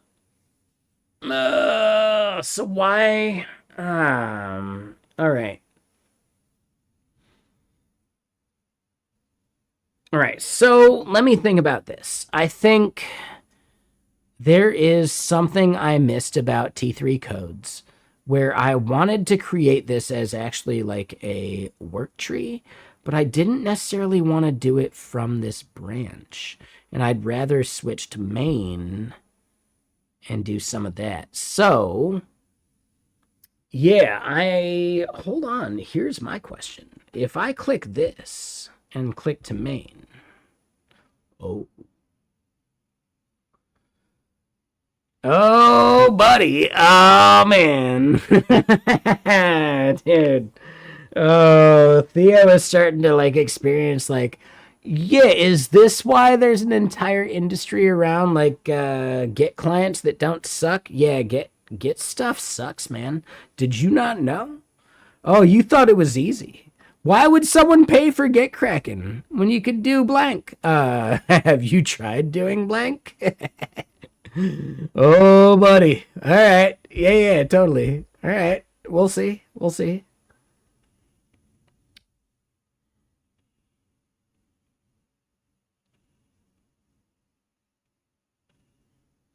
Unknown sheep. Hey, Mr. Sir. Hold on. Let me go look. Oh, shit, dude. Oh, that's almost like liminal space stuff. I do feel like maybe you could elevate it a little, but man, yeah, depending, like, it's just like, dude, it's lower than even like the tables in the other room. There's got to be like a happy medium of the height, but you got to be careful because there is that subreddit that's like TV too high. So you don't want to anger them. So that's a separate thing. But I think if you went like a good 8 inches higher, you'd be at like the perfect ratio for like all of the other stuff in the room. Like the tables included. Just saying. Feng shui. Yeah, I'm guessing you're mounting like, so here's the thing. Oh, yeah, no, I see you're on a coffee table thing. Honestly, I couldn't even see that from the distance. I had to like get in there.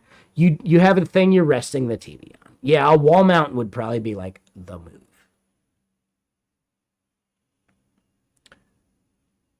Like, just think about it this way. If you're like laying on the couch just randomly, are your drinks on the coffee table going to get in the way of your viewing?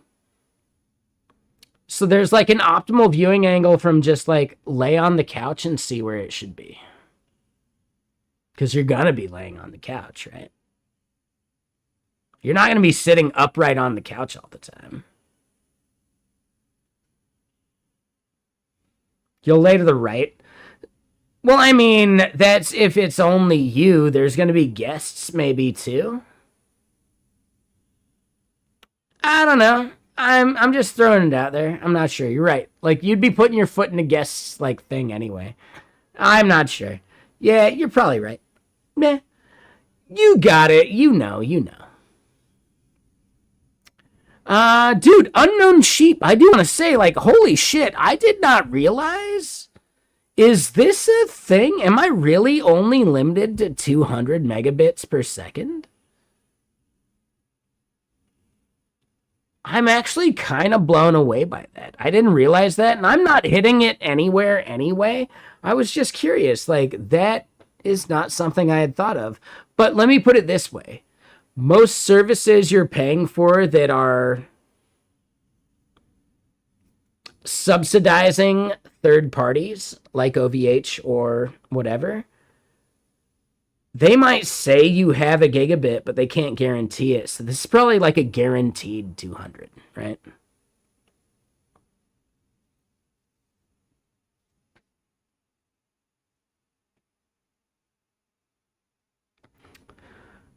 Sure, yeah. No, what I'm getting at is like, yeah, you're like booking something, and then there's this like, well, yeah, the entire box could have blank, but you're like splitting it up, right? So if you have a thing that has a gigabit, but you're splitting it up between like five tenants or whatever, I don't know how you want to think about the term. Dude, well, yeah, like if you got a gigabit, I will guarantee you 200 at the cost at which I'm like subsidizing by splitting you up, right? So I can get that. That makes sense. This is like a guaranteed 200 versus like some providers would give you a gig, but it'd be like a bullshit gig instead of like a guaranteed 200. So I like that. I think there's just something about what you could do to like actually market that, if it makes sense.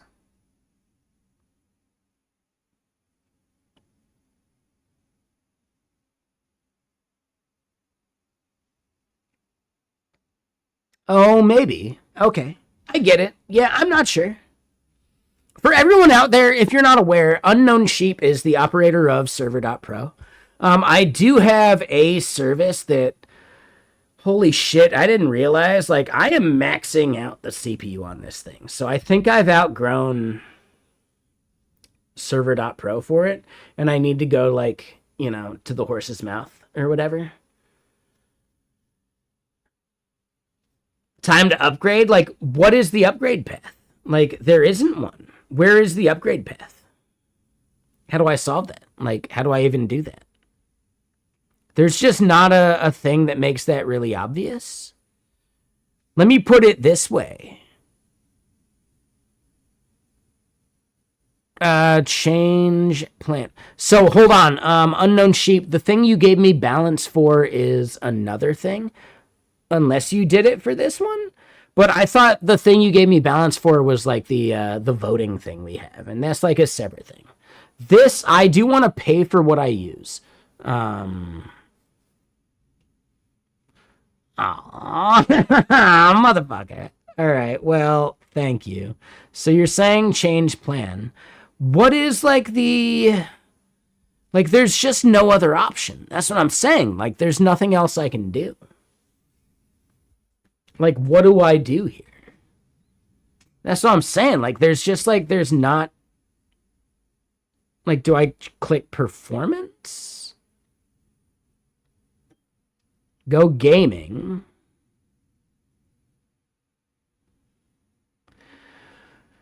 So, Unknown Sheep, I will say, if you actually want to do, like, application hosting, you need to optimize around, like, how application hosting people would think about this. And I would just say, like, no, like, hosting is, like, no, like, I'm not making a game. I don't know what performance is. Like, that's, like, performance gaming stuff, right? I think. Like, I don't know. Like, it's just in hosting. Give me more options. That would be huge. I don't even know if it's necessarily like a UI UX thing. I am very zoomed in. Yeah. I do that for stream. What does it look like zoomed out? It's still kind of the same thing. Same idea, man. Like, just give me more options within hosting, even if they do match up to gaming, right?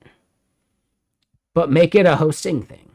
Because, like, your target market is going to see, like, well, I want to do hosting. I don't want to do gaming. And then performance.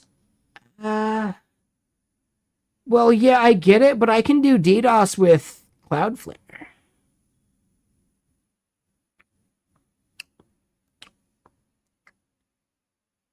So yeah, instead, dude, just expand your fucking like hosting options, and you're good to go. You're gonna fucking kill it. You're gonna see like measure this shit. I would just say that, right? Call me your go-to-market strategist, but measure this shit. I know I want the better CPU, I'm sure, for like what I'm doing. But could you also just like offer that as like an ultra line of the hosting layer? And even if it's using the gaming shit, well, no, it's just ultra hosting. See what I'm getting at? Like, your customers are going to be thinking that way. They're not going to opt into a gaming server because their brain doesn't think that way. I'm going to guarantee you that you'll see way more fucking... I know most of your customers are gamers. That's what I'm saying. But like for a thing like what I'm trying to do, if that's a business that you want to actually pursue, dude, just start offering gaming servers as ultra hosting servers. And you're fucking good, dude. You will sell that shit like gangbusters. Just try it, man. I would say just try it. Like, it's just a UI thing, right? Like, it's so easy. Like, you can just try it and see if it works. I would bet you money that it would work. Let me put it this way. If it works, I get like an advisory role. I don't know what an advisory role actually means. I'll have to ask people that do those. Pull request you and you'll do it. Wait, is this shit open source? Wait, what?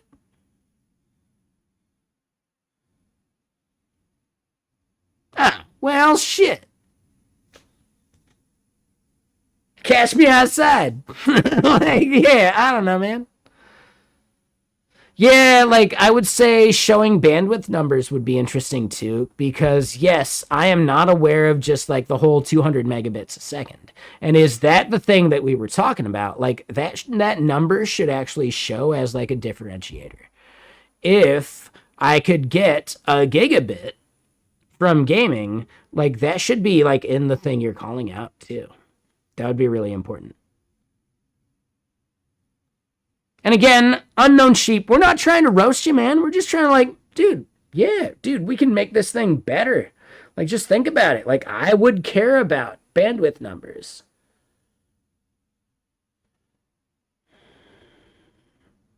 Yeah, so, I mean, could you have like a little like extra info bubble? Like, you don't have to like show anything extra until someone like clicks a thing. And if they click it, well, that's on them. That was an action they took. You know, you're not trying to overload them. You're not trying to be a dick about it. Could it be hidden behind just like a simple like eye in the circle thing, like info, like tooltip? Fuck yeah, why not, man? But I think a bunch of that shit would be cool. That's what I'm getting at. Like, make it as simple as possible for the people that you're targeting still. But also add the extra shit so that people who care can look at it if they want. And how you want to do that, that's up to you. I'm just looking at this UI. Maybe there's an entire separate page where people can actually see that shit. But they opt into it still. Like, I don't know, man. Yeah, no, it's your app. You know the entire thing better. I'm just looking at one fucking screen, you know? At pricing, you can see more. None of this actually shows me bandwidth. Still. Does it?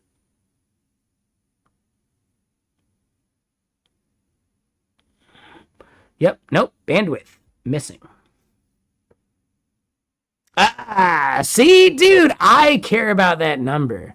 Which is why, like, yes, I would really only recommend this for gaming because maybe bandwidth and, like, connection speed only matters to, like, generic hosting. And I bet generic hosting just isn't your target market. I just think that's the way I'm using it. So that's the feedback I'm going to give. So if it's not worth your time, you know your target market. You know what you're trying to build for. I get it. I'm just saying. I'm using it here on stream.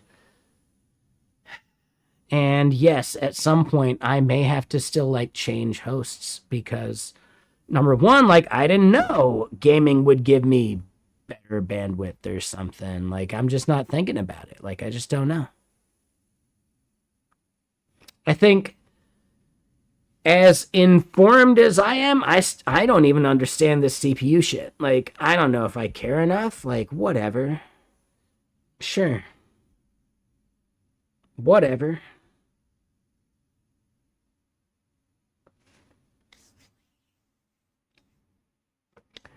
Could you hold on? Here's the thing, Unknown Sheep. Like, I get it. I get it. You have a target market that is very, like, focused could you offer a simple and then maybe like an advanced slider? Right? Just a little fucking switch right there in the corner. And that switch then shows like all this extra shit.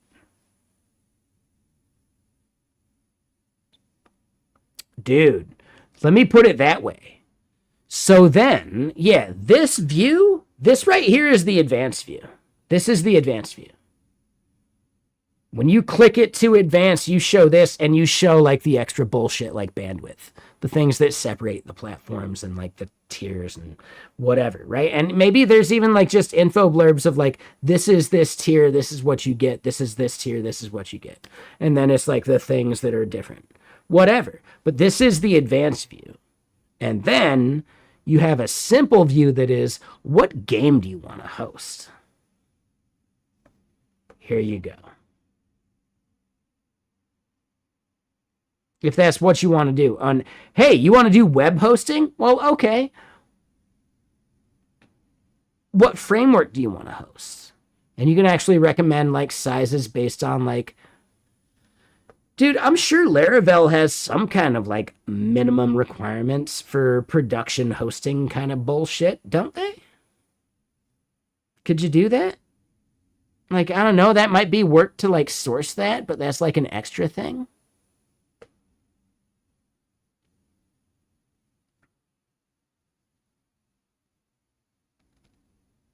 Someone clicks into like web hosting and you're just like, oh, go to the advanced tier. And then there's a button to just like toggle it. You click it and you just see this thing like toggle in the corner too because it's global state, because it's fucking like, you know, a proper framework. Ooh, I could really see that, dude.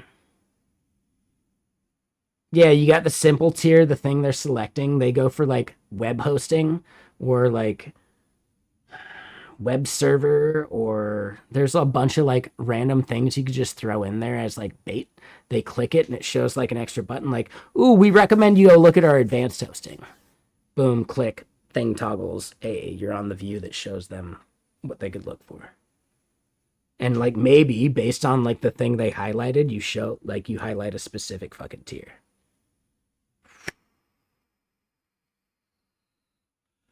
Dude, this is gold. Right? This is that meme of like the rapper like in some music video like writing and it's just like being set on fire as it's doing it. Like, oh my god, this is amazing, man. All I'm saying is you record this, it'll be on the VOD. I'll probably make the VOD go fucking private at some point on YouTube because like, man, whiskey, all right? But dude, honestly, Unknown Sheep, sure.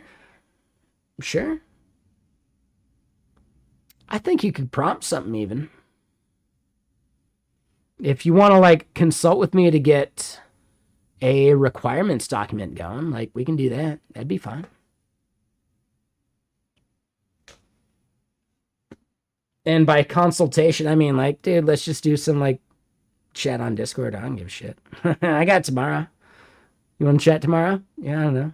Send me a message. We'll do it. I'll mute like gaming stream while I'm live or whatever, and we're good. Fuck it. You want me to build it? I don't know. I don't think I got time for that. But I do think, like, man, that like just think about that experience. You could prompt that fucking shit. You could fucking prompt that shit. You could totally fucking do it.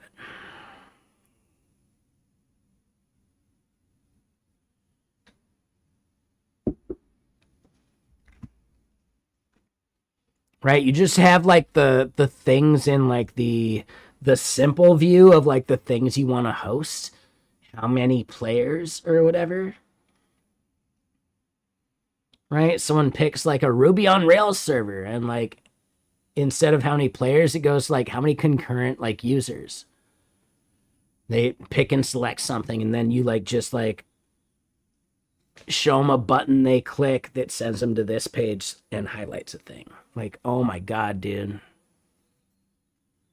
Dude, that would be the fucking move, dude. All right, I'm just saying, there's like some magic shit you could do here.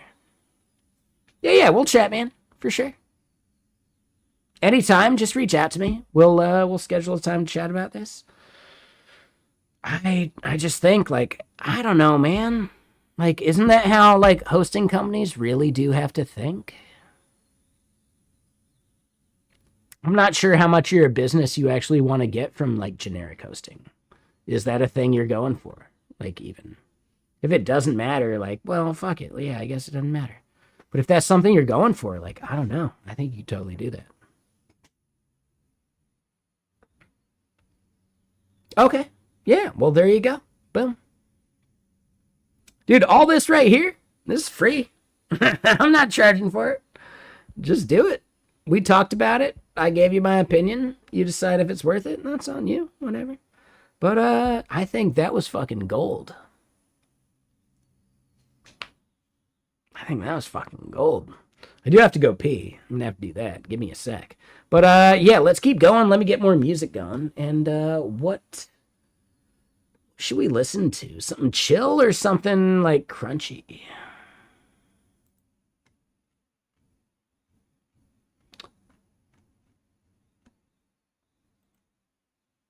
Ooh, this album's good.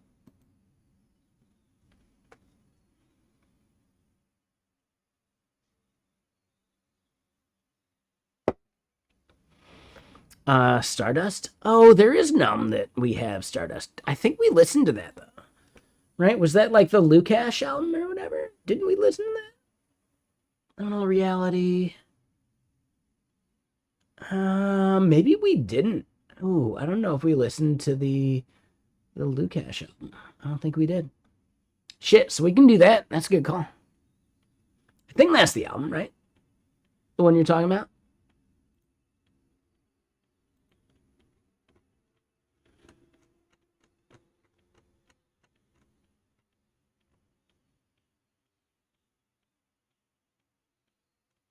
Yeah, Lukash. Yeah, for sure, dude. That shit's good. Yeah. So we'll do that right after this album. Let me go pee. Yeah, good call. Good catch. I'm glad I remembered what album that was. And then Liquid XB over on YouTube. Sorry, I just saw that. I hope you're still there. I don't see a timestamp. 422. Damn, that was like 20 minutes ago. I hope you're still out there. My bad. I miss the YouTube sometimes. Fuck.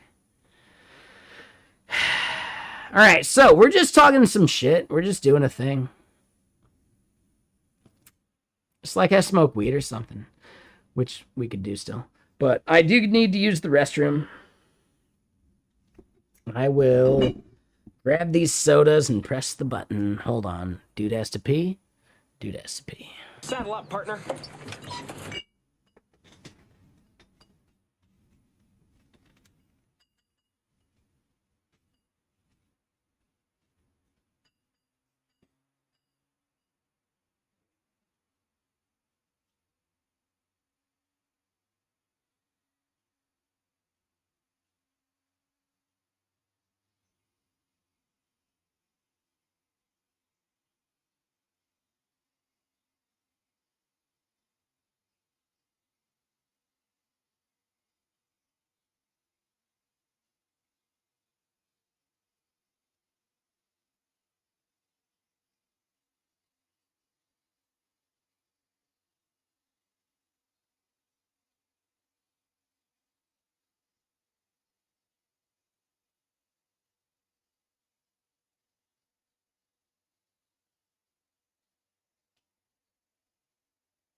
Toasty!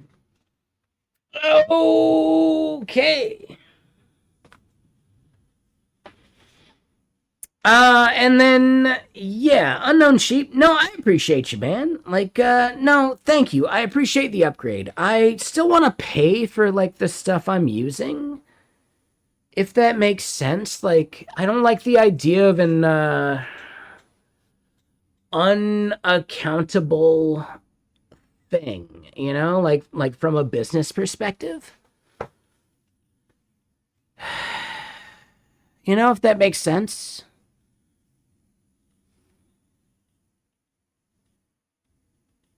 Like, just how do I track this? How do I make sure that I like am aware that this is being subsidized in the future? Like, what is the right way to do that? Like,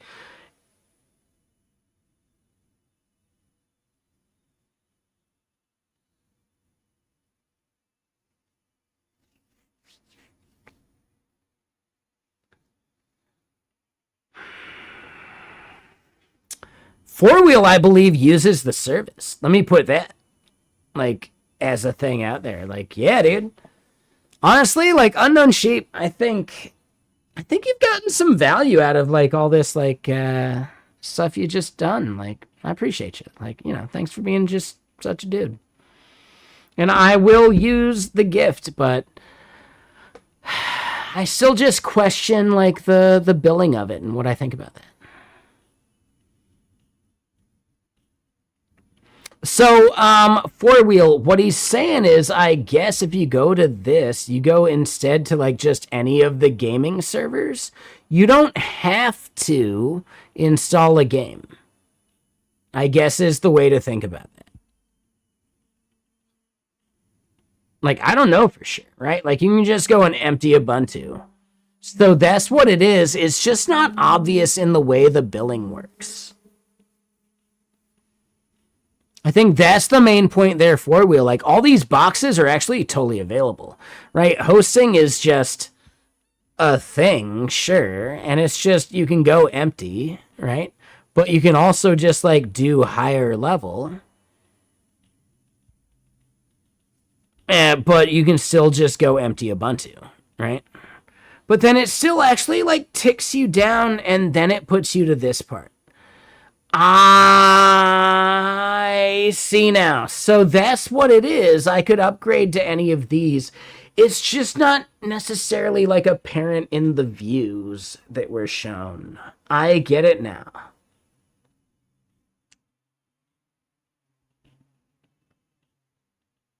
I get that now. That makes sense. So Four Wheel, I would say, like, actually, I think Server Pro create Ubuntu, and now you got the options. Like, oh shit, now you can upgrade.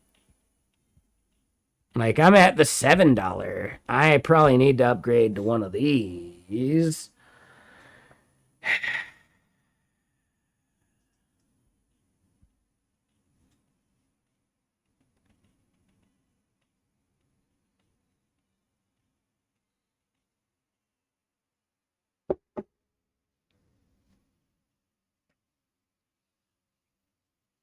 Exactly, Four Wheel. Yeah, there's like all sorts of shit you can do that like I don't think was obvious before. Like, is this brand new? Unknown Sheep? Is this like a brand new thing? Because I don't remember this. Or are you just now like surfacing it better? This is brand new. Well done. I really like it. I think you can just surface it even better, and that'd be like even more awesome. That'd be cool. Like, I love the fact that there's this thing, but it's just very like low because I know your target customer is blank. But you create like a separate landing page? And that separate landing page should tick something in like local storage or whatever that makes this right here way more prominent than this shit. You know, does that make sense? Like, dude, this person came in here with an intent not for game hosting. You could emphasize all this other shit better in your marketing just by like one little bit of intent from the URL. And then boom, right? Or intent from like a specific landing page they landed on. And then boom. And then they click around and it's like servers and they see the servers that are relevant to them. you know? And then you could do all sorts of fucking keyword targeting.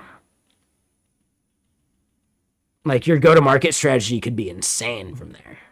If you just had that right amount of targeting and the right amount of, like, steering people towards the shit they want. If they came in on a thing that was, like, targeted specifically for, like, web service hosting. I think that's, like, the biggest move. So you can still have your, like, main pages be like, yeah, we're server.pro, we do game hosting. Oh, did you come here a different way?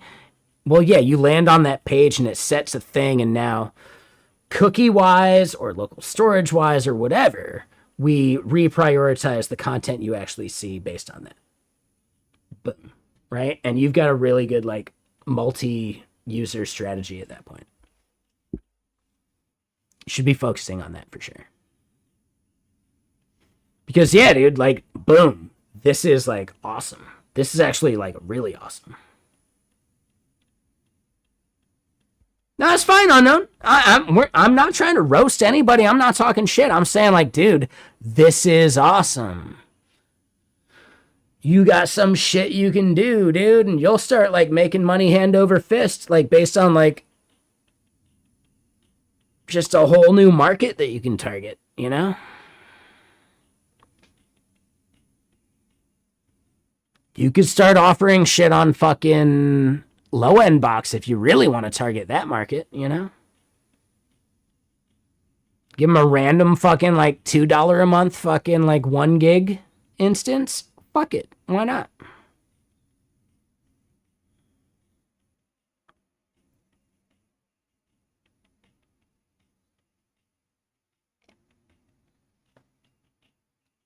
You're making money on a $2 a month 1 gig instance, right? Think about that. You can do an economy of scale.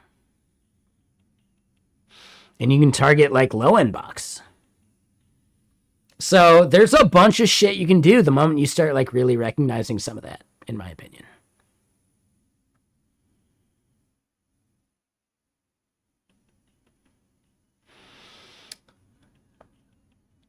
I would say you'd have to, like, point out, like, what stuff you can actually run on it. That's true. You'd have to make it harder to get to. That's what I think, in my opinion. So that would be tough. Nah, you're right. Like, even just the random kids just clicking around like, we got it. We're hosting Minecraft on a fucking 1 gig server. Wait, hey, why is it broken, bro? Fuck you, bro. All my friends hate you now. Did I just describe a typical support ticket? I think I did. Man, it was like I was there. Scene.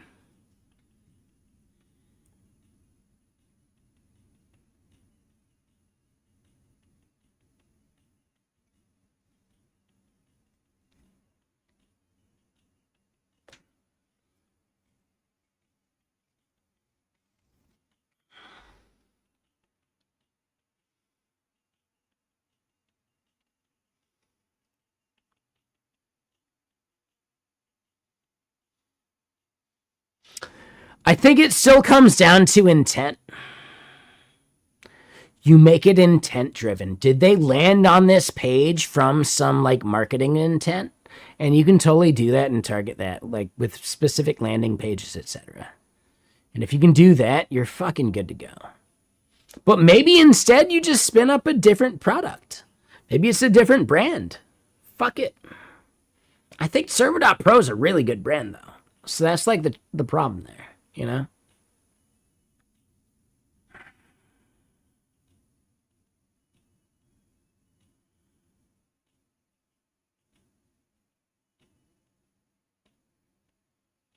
Yeah, that one's tougher, man. That one's, like, way tougher. Hold on. Yeah, Agashoma. Yeah, exactly. Like, Server.pro has a ring to it.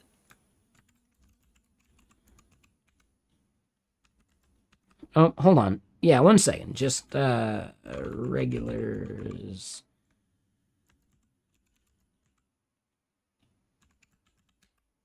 There you go. Sorry about that, Agashoma. You're good to go, man.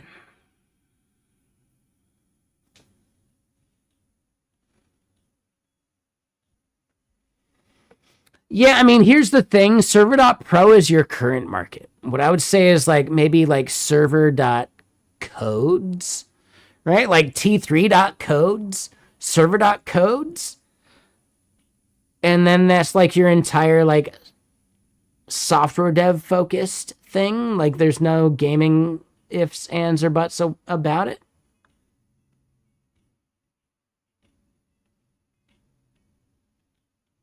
I don't know if that's available. You should lock it down just in case. I could lock it down right now for you. You should be locking that down right now. It's not available. Damn, dude, that'd be so good. That would have been fucking amazing, right? Server.codes. Oh my god, that would have been fucking dope. That would have been so fucking good. Woo! Could you imagine? Could you imagine? That would have been just like lottery ticket. Like, oh my god, that would have been fucking amazing. Anyway, all right. No, I get it. I understand why. Whatever. Let's just like keep doing stuff. But yeah, no, I think I get you. Like, yeah, you got a thing. You're doing your stuff. You got it. You got it. We are maxing out, and I should switch. So then if I click into gaming, which one are you saying I should click that you're like sponsoring?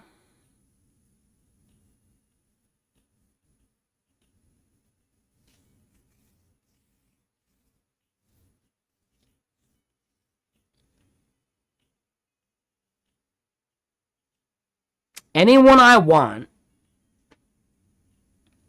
Here's the thing. I think I maxed out on cores, though.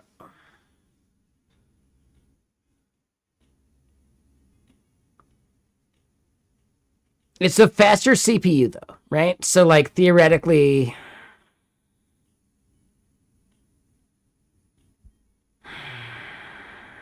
All right.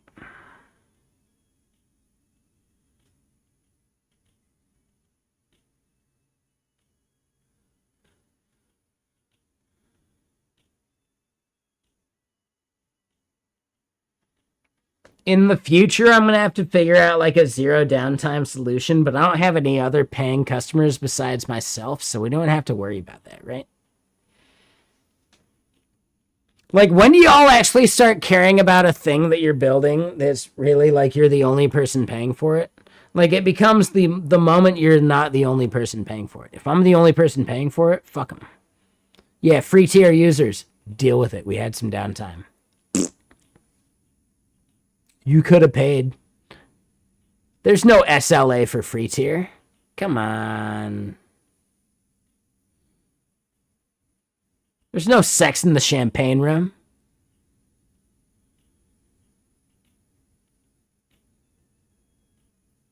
I think that's the same mentality. So yeah, I don't know if that's actually okay anymore.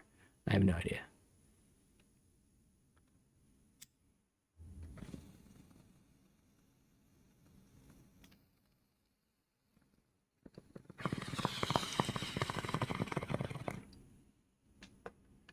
There's no SLA on the free tier.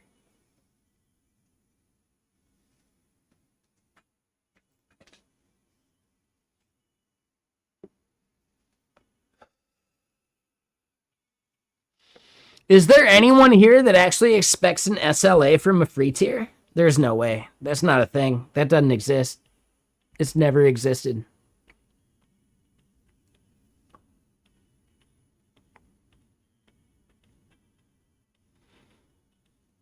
Oh, wait, so we're like gaming 8 gig now. I do appreciate the upgrade. Thank you, Unknown Sheep. I know. I'm going to have to figure this out. I appreciate it. Thank you. I need to figure out how, like, I work this into, like, the accounting of things, if that makes sense.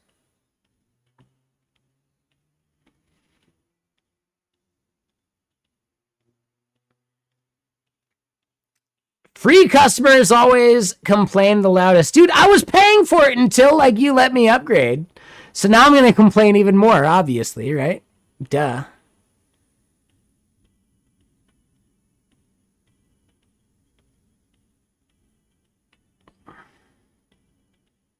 I'm gonna wait till this bar completes and then just wait. Just you fucking wait. Oh, the amount of shit I'm gonna say once I can say it because I'm on the free tier now. Oh my god. Woo! I'm kidding, by the way. I'm bullshitting, dude. I really do appreciate it. Thank you. Like, no, your service is great, dude. I was blown away by the 200 megabit thing, but I haven't approached the limits of that, so it's not even important. It's just something I saw. I just thought it was weird. I haven't been on a service that had a 200 megabit like bandwidth limit in like a decade. Just because I wouldn't sign up for one knowingly.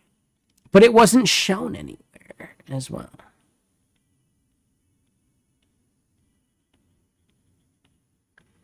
Yeah, no, and I get it. I appreciate that. I really do think if you're targeting a more technical customer, be more technically accurate in the value that you provide. And even if it's not what they're looking for, it's at least like not a surprise and you're going to deal with less churn and like assholes about it, you know? And like, dude, the churn and the assholes is like way more costly than just like not having that customer in the first place, right? So that would be my biggest thing. Like, dude, you could avoid an entire class of customer by just being like really upfront about like the cost of things and like what you're providing. And then you'll never see those fucking people again. And that's a huge fucking win, right?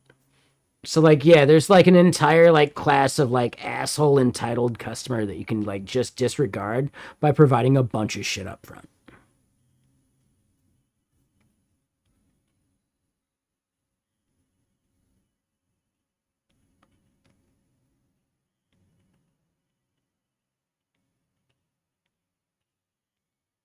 Yeah, exactly. Yeah, 100%. Like, I totally get it. Again, I'm pointing it out. I'm just like being like really like honest with my opinions here. That's all.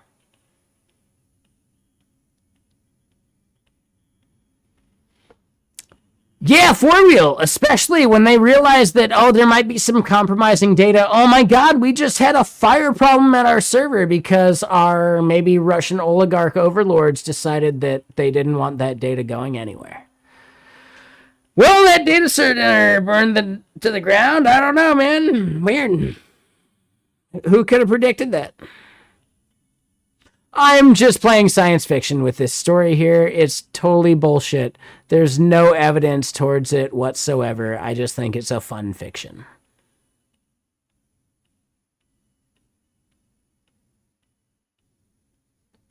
I just think it's a fun fiction.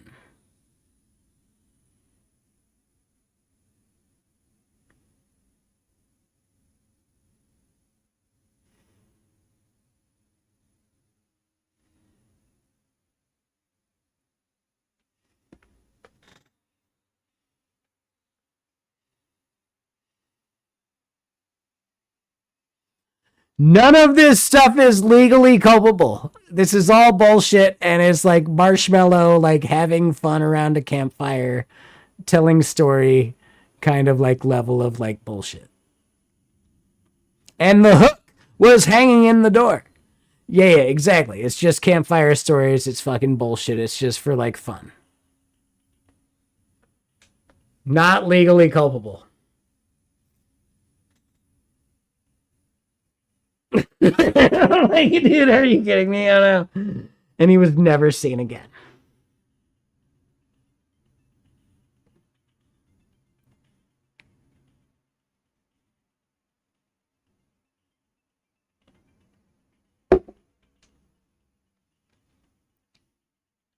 All right. So if we do click into it, is the thing going? It's like a totally new address. Like, I may need to like update some Cloudflare shit.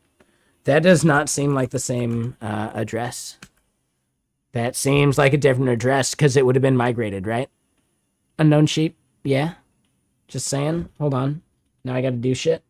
Give him an enema. Yeah, it's gonna be a new IP. Like, I believe we're writing to the IP, so now I gotta do some shit. It is some downtime to our users, but you know what?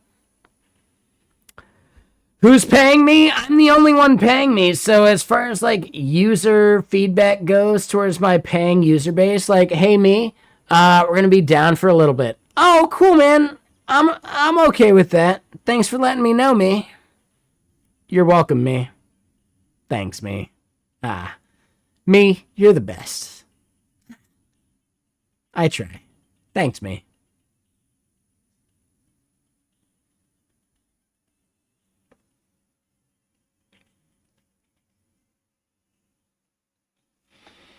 Right, I believe that was a totally accurate conversation that could happen between, like, human friends. Yes?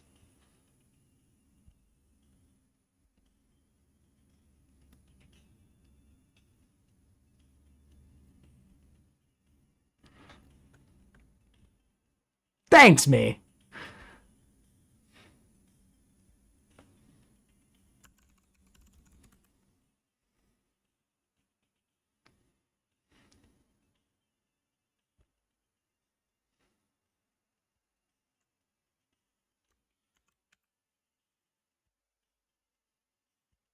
All right, here we go. Here we go. Dev at Masijo.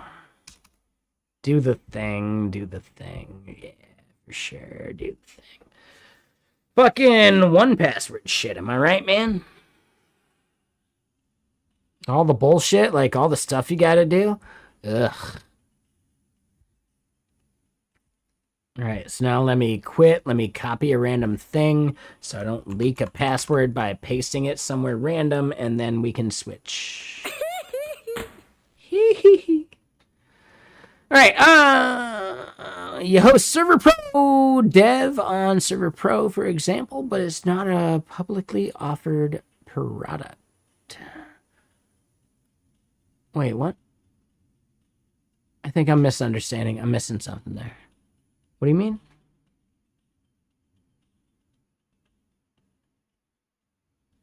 What did I miss? Damn, dude, I missed a bunch of shit.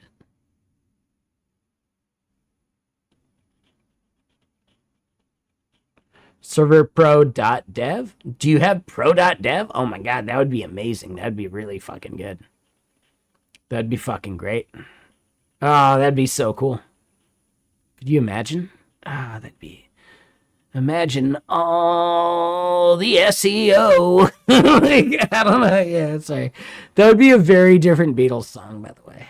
Right? Imagine all the SEO. Clicking from Google. It could be a song. I think it'd be a thing. I think it'd be alright. I think it'd be good.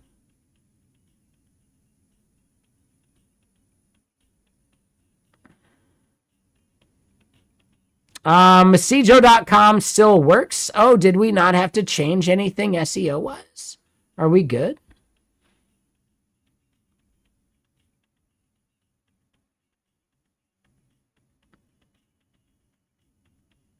So Masijo.com is static assets. Like, that part's easy, Unknown Sheep. That part's expected to work regardless of the API being down. The bigger thing would be, like, logging into Masijo itself.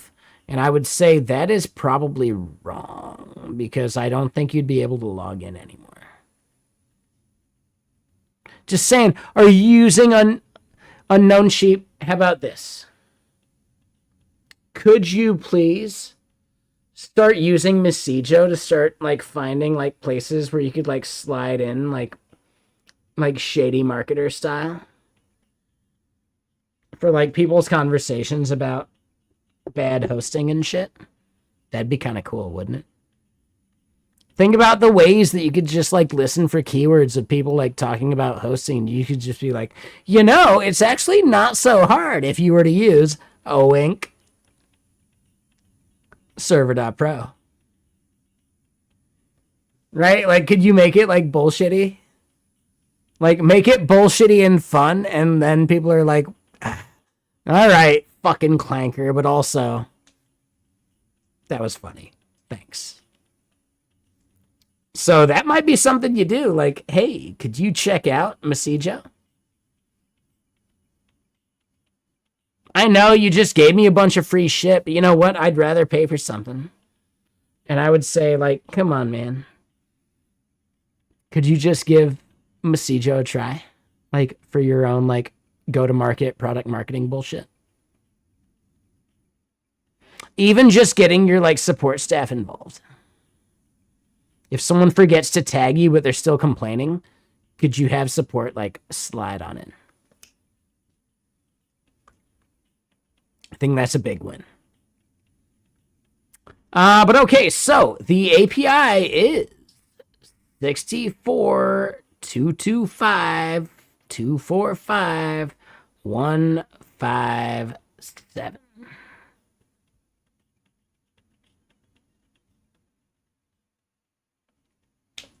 All right, so it is not the same thing. Now it is 68. So we do have to update that. So yeah, like that is your subnet, right? Like you've got like a very specific subnet, it seems. Yeah?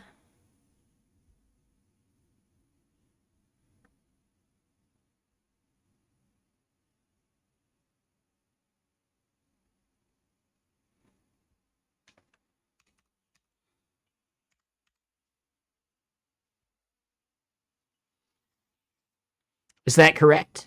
Like you have a very specific subnet?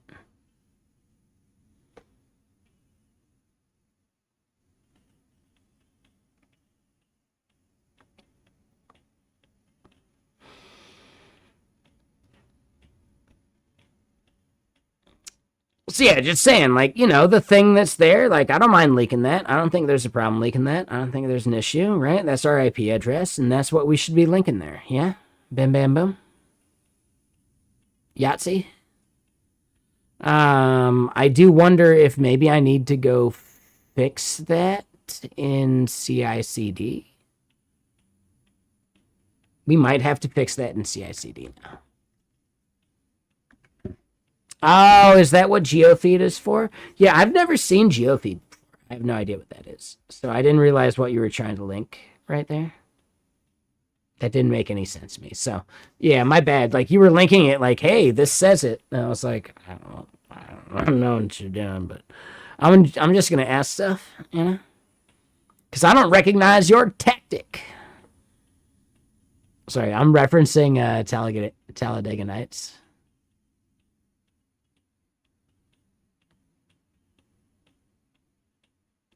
So I don't recognize your tactic. So I'm going to keep acting all indignant, you know, until I can figure it out. Like, you know, I don't know if he actually says that. You know what I mean, though, right? Like, yeah, it was good shit. It was solid. But yeah, no, so I think we're good there. I think that's fine. Does Masijo still work?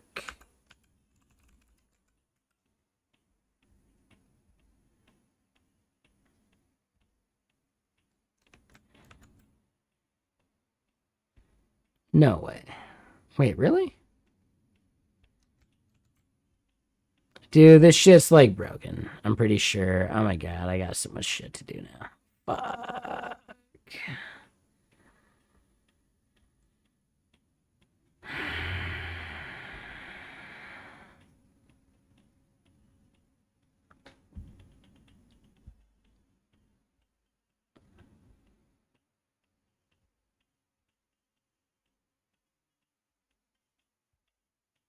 No, that's on me. Has the DNS propagated? I don't know if that's actually it. I think there's still something I need to double check.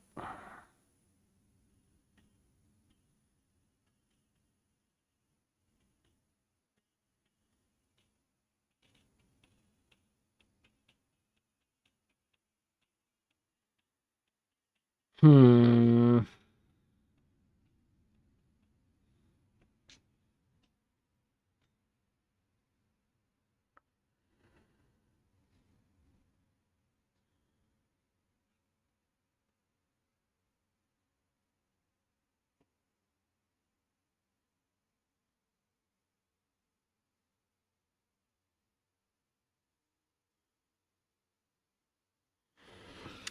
We saw a 502, but we did also see like a CORS error as well.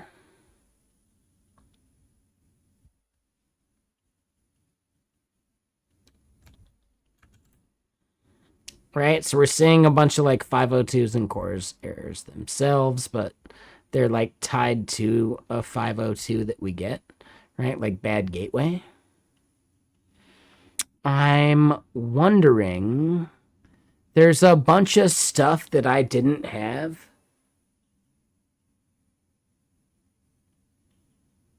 Oh, is 68 the old one? Hold on.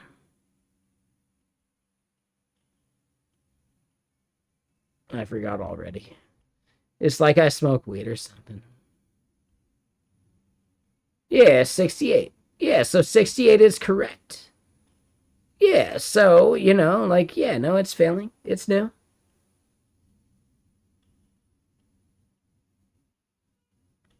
Yeah, so this is a new one, right?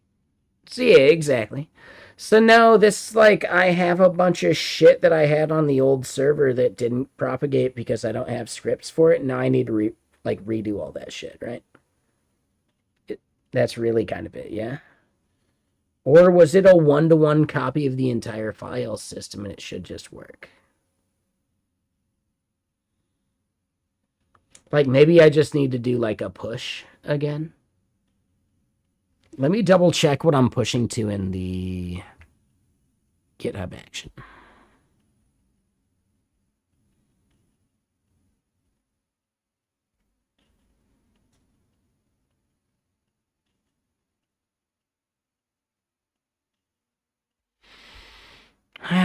Shit, I wasn't planning on doing anything on this project today. That's not ideal. I should have waited.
Hold on, it's more like chore.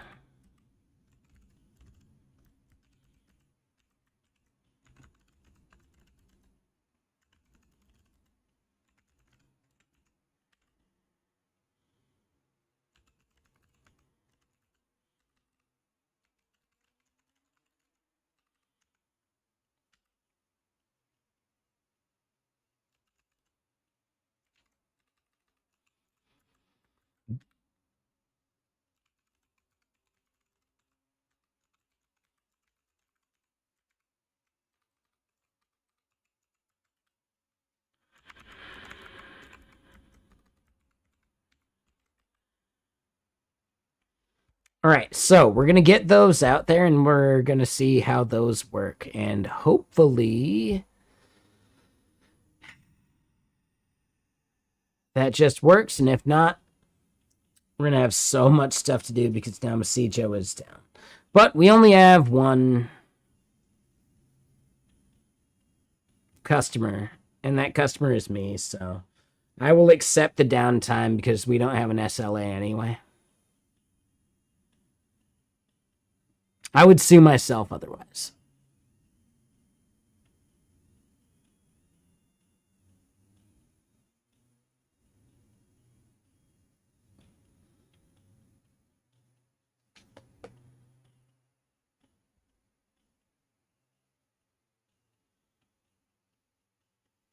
Seize the means of production. Exactly there, Agashama. Yes, exactly.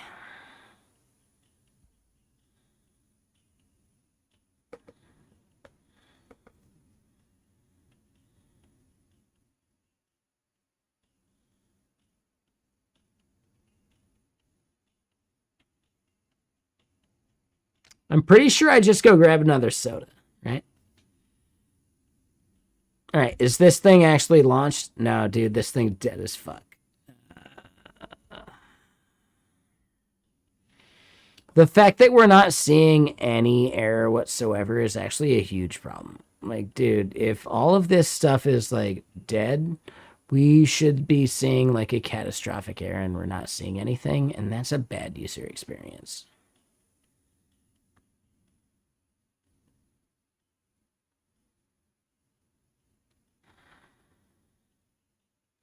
The user should be seeing like a catastrophic error page at this point. So what is the right way to fix that then? We're going to have to do it. Like, we're going to have to do it. Let me go grab a soda. I don't think I need the ice cubes. I think we're good. I think just regular soda's fine.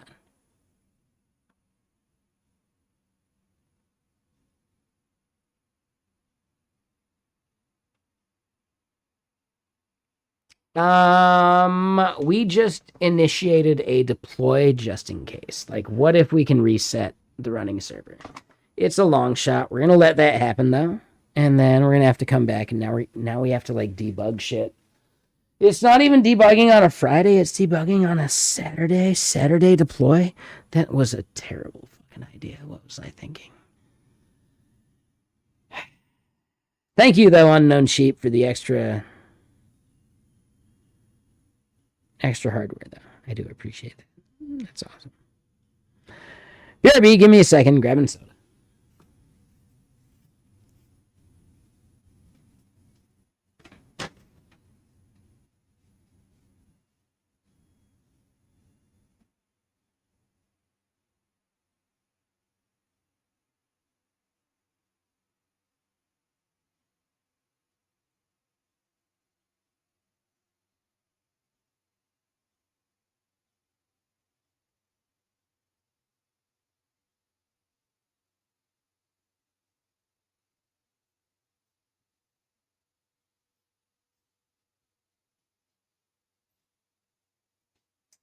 I should have just accepted that this was like a Monday problem.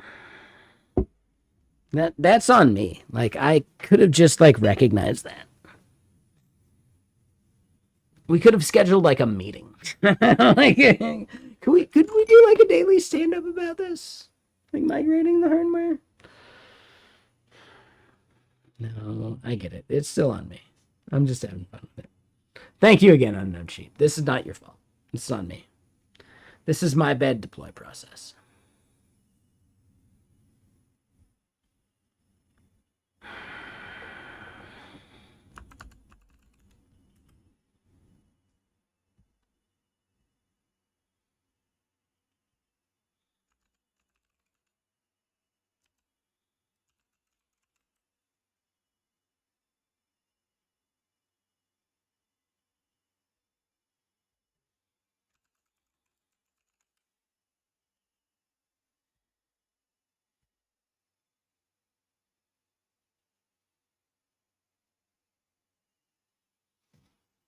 It's me. No, it's always me. I'm the bad guy. Nah, it's fine, Unknown Sheep. I really appreciate you. Thank you. Man. If I had done this shit right, this wouldn't be a problem.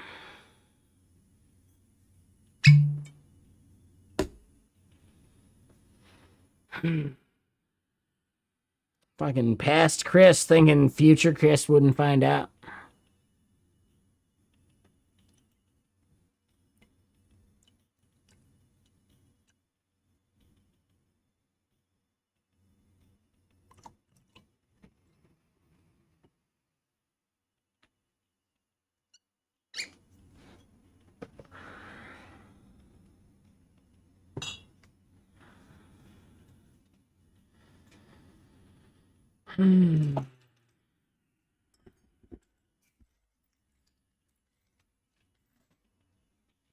Typically, future Chris doesn't exist until all of a sudden future Chris becomes me.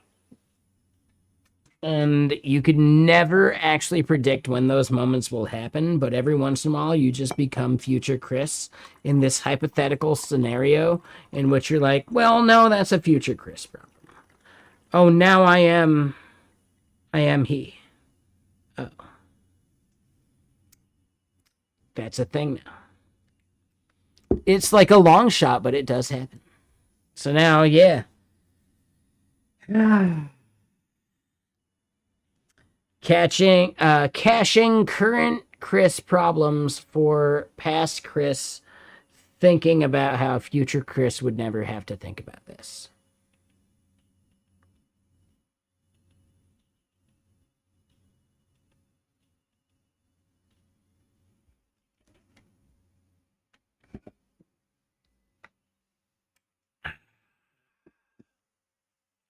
Nah, I appreciate it. Thank you, Unknown Sheep. Nah, you're good, man.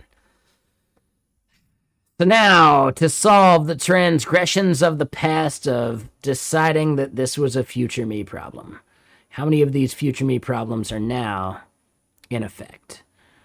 Well, at least this one. What the fuck? Transfer, copy file, dial, IO timeout.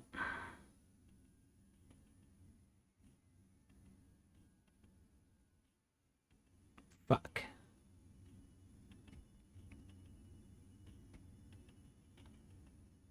Yeah, so what I'm seeing is, yes, it is the old IP. That is a thing that we have maybe set here in settings.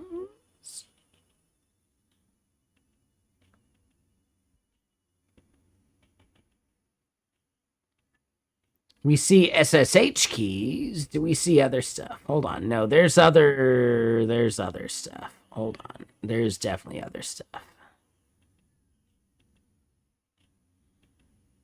No?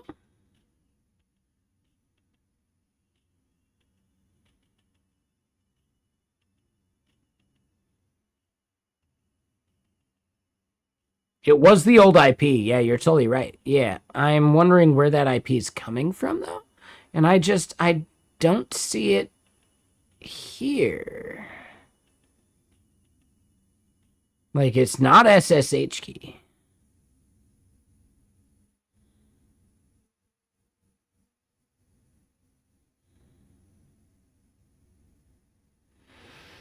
You're right. It could be... It could be in the scripting, like hard-coded. I didn't think it was, though. So build and deploy. We got staging and prod. Prod is the one we care about.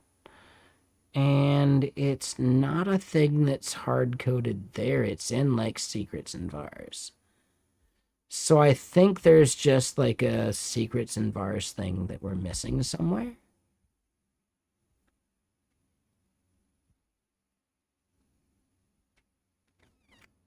And I think I'm missing something where, like, I define that and I'm forgetting it. It's not just here in actions. Manage org secrets. It's not there either.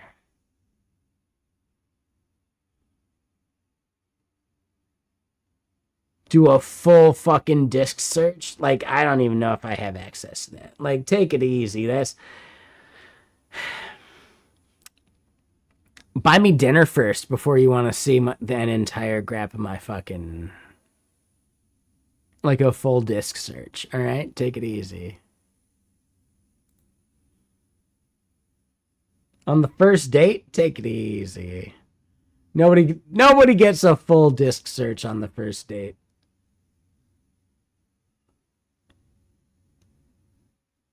I'm a lady. All right? I'm bullshitting, but you know what I mean. All right? Come on, I'm a gentleman. Take it easy.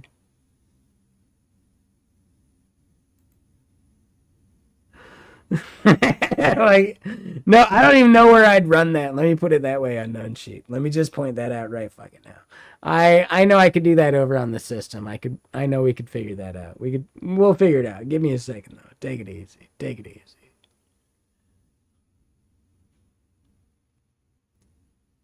Let me get more music going. Give me a sec.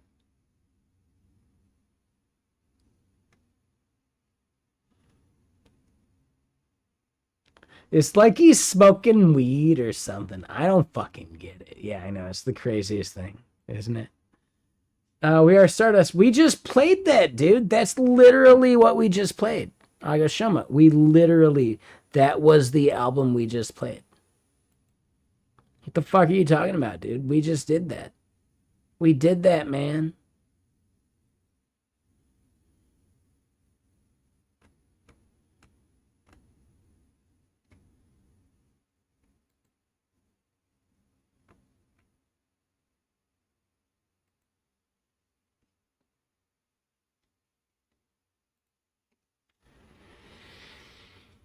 All right, so it's coming from somewhere. It's got to be in there. Like, I don't know where that's coming from. So that's like a little weirder. I would say no matter what, if we're doing front end stuff, it would only be the domain that we're going through. So it would be like a DNS issue that we're having. So if that's the issue, they're unknown sheep. Like, we don't even need to run that. Like, if we're seeing the old thing and we're not seeing that value actually used in any deploy stuff, it's got to be just a DNS problem. So we could just, like, re-trigger anything we want, you know, at this point.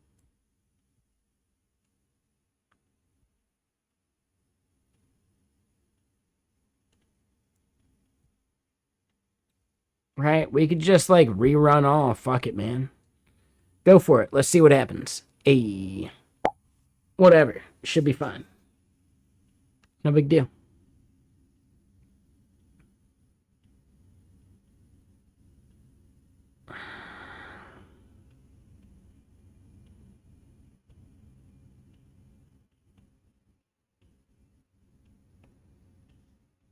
If this were to be a film, Unknown Sheep would be this, like, very well-meaning person that maybe, like, me as a stoner with, like, a lack of, like, social skills would then start considering their Moriarty.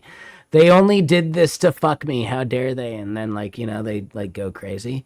Like, ignoring, like, the whole, like, you know, you're giving me the free hardware thing. Like, I'm just saying, like, we could extrapolate just, like, the nugget of it into, like, a really bad film.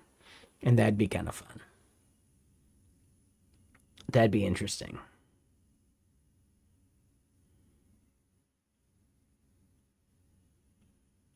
This was your plan all along. Exactly. You were just trying to take out the service of someone who is actually already paying you. Yes, exactly. And it doesn't make any sense, like absolutely zero sense, but it could be like a really bad, like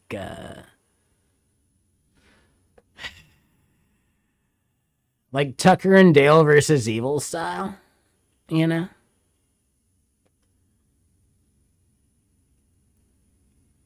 Where, like, the customer just, like, sees every single thing they do as this, like, slight against them. That could be kind of fun, actually. Not me, specifically, but I mean just, like, a film about, like, kind of this style of thing. Like, if you haven't seen Tucker and Dale versus Evil, it's, like, required watching now. All these things were like, these guys are not evil. They're just, like, doing a thing. They're trying to build a thing and make a service and, like, make that happen. And someone just, like, perceives every single change they make as this, like, how dare they? They're doing this specifically against me. I can feel it. That could actually be kind of like a fun thing. That could be a fun thing. That could be like a story. If either one of us makes money, we got to make it happen, right? That'd be good.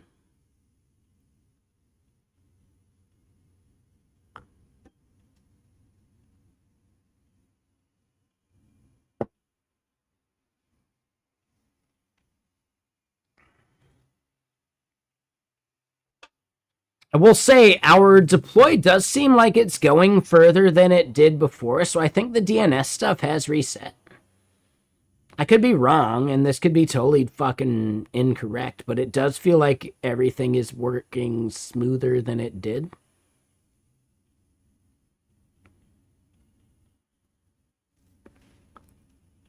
Fingers crossed, I believe. Yeah, I'm not gonna have to write your name down in like a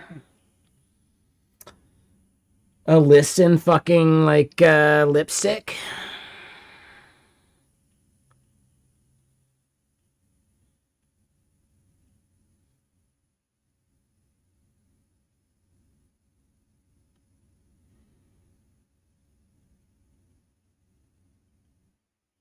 Huh.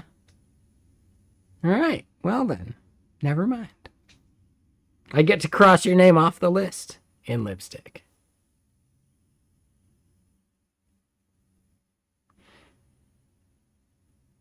Oh, no, your name's not off the list yet.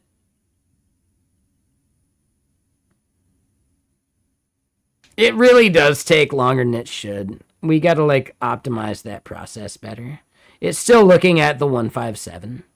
So we gotta figure out why. Transfer Elixir release to prod server. Yeah, still the 157. So it's got to be something in like the thing. It's not in that thing. Where is the R thing? Hold on, build and deploy prod.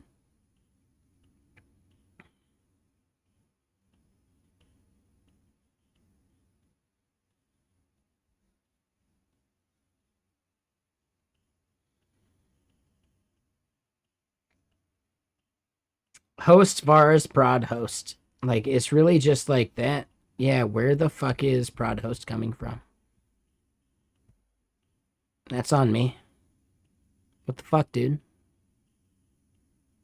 Yeah, dude, what the fuck? No, what the fuck, dude?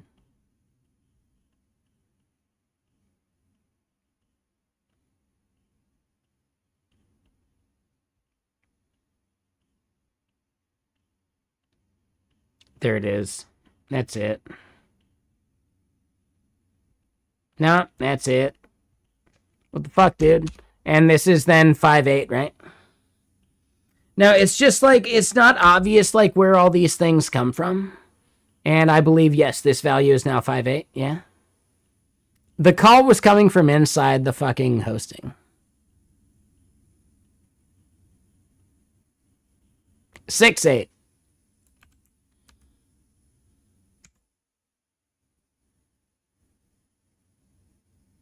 I'm going to outsource thinking to chat. I think it's right. Yeah, good job, chat. All right, now I got to do a thing. Oh, no. Oh, no. No, 6.8. I was so close. Samsonite. I was way off. Hey, yes, I have had an entire set of gloves, like an extra pair of gloves this entire time. Duh, we're in the Rockies. But it is 6.8. All right, hold on. Let me fix that.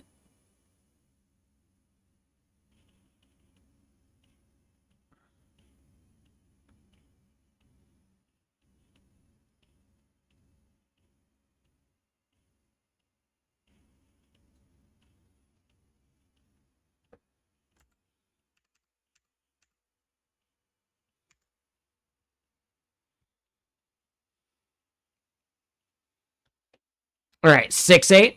It's still the same subnet and everything, though, right? And yeah, none of this is actually something I'm worried about showing, because, like, why not?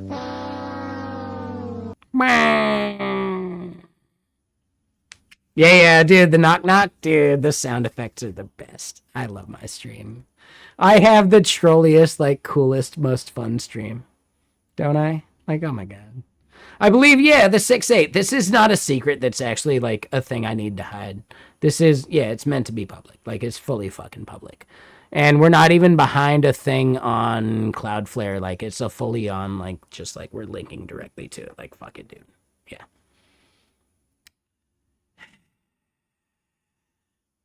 So we're fine in that regard. I do think maybe we might have to re-trigger the action, though.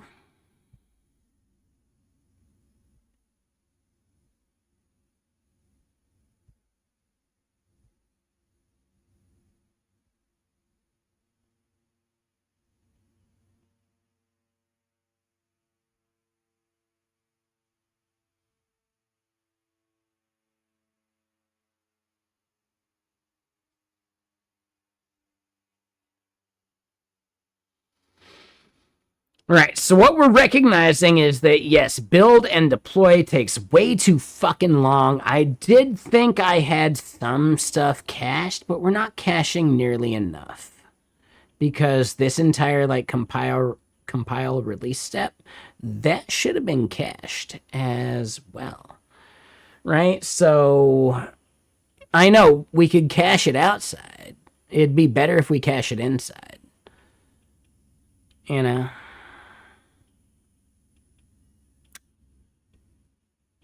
Yeah, cash, get the money, dollar bill, y'all. Exactly. That's scientifically proven at this point.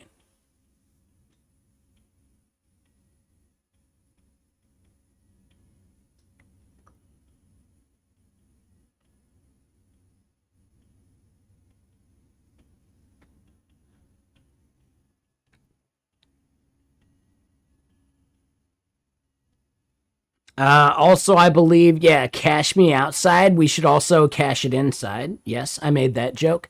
What else? What's the other? Cash rules everything around me. Cream, get the money.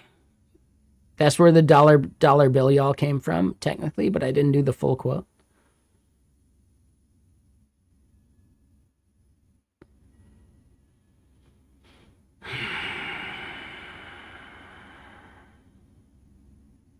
He's an old soul. No, that just means he's boring. Yes, I'm boring. I know. I get it.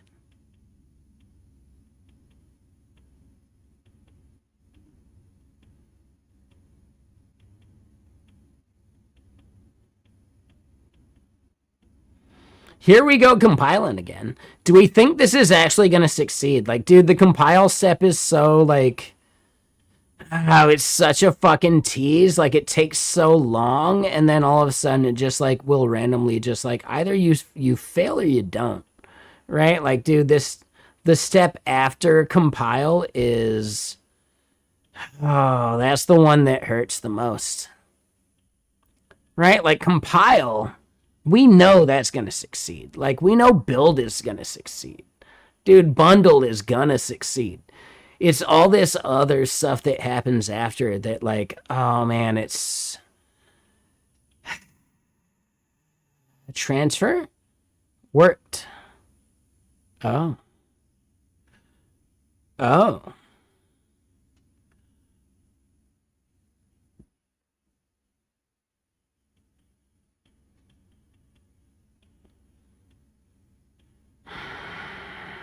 All right, Unknown Sheep. Yeah, you're off on call duty. I believe things just worked and we're, like, totally fine now.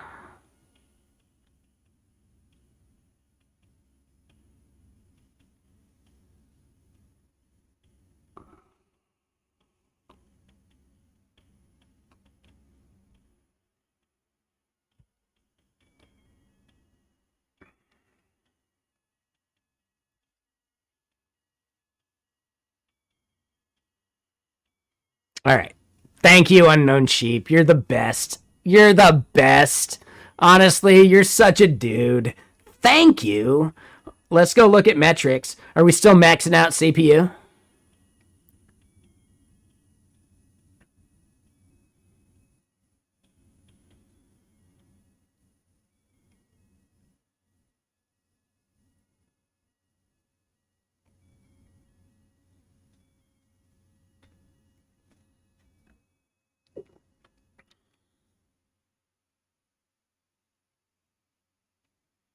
We are still spiking and we are still peaking, but this is much nicer.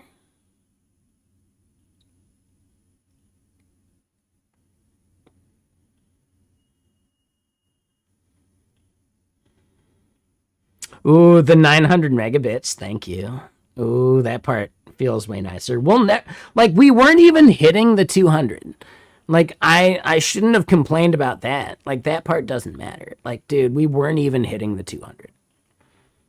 RAM-wise, we weren't hitting RAM. It's just like, dude, we are spiking CPU. And that's really on me. Like, I have some CPU shit we could optimize for sure. I'm almost positive.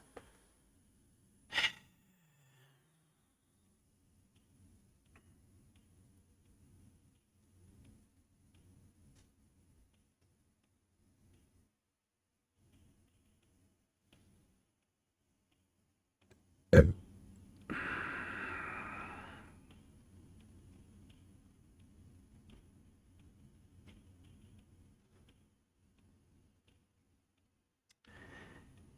know what I really, really, really, really, really want? Dude, yes, people are always focusing on like all this shit, like the overarching goals and like the everything of it. I want something smaller. Like, yeah, I'm gonna churn a 24/7 async agent loose on my code base. But I want it to give me just like the smallest, most self-contained easy wins more than anything.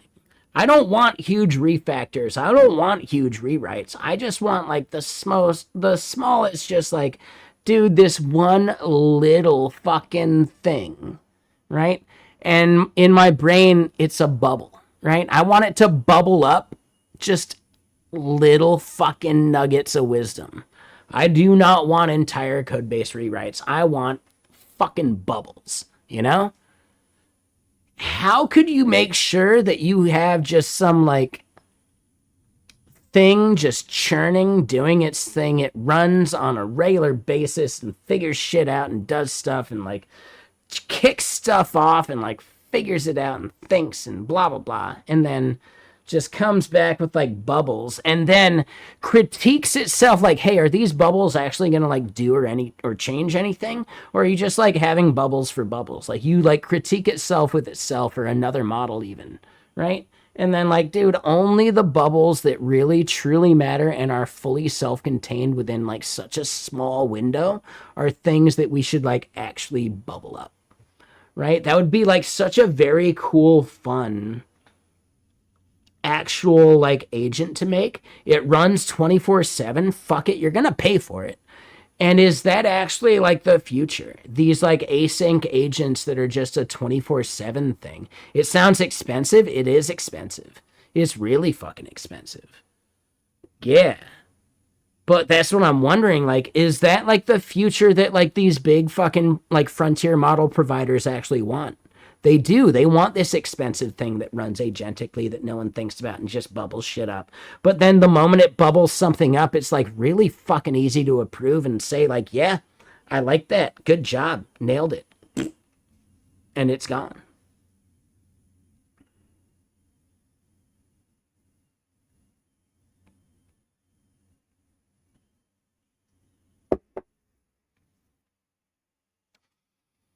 It sounds like OpenClaw when you don't realize that OpenClaw is purely about like scripting a desktop experience.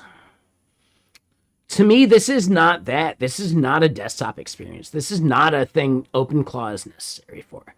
OpenClaw is like for representing you in the real world because it's operating a real fucking Safari browser that is, for all intents and purposes, recognized as like a real thing. That is why the Mac Mini is important, because the Mac Mini is seen as its own thing.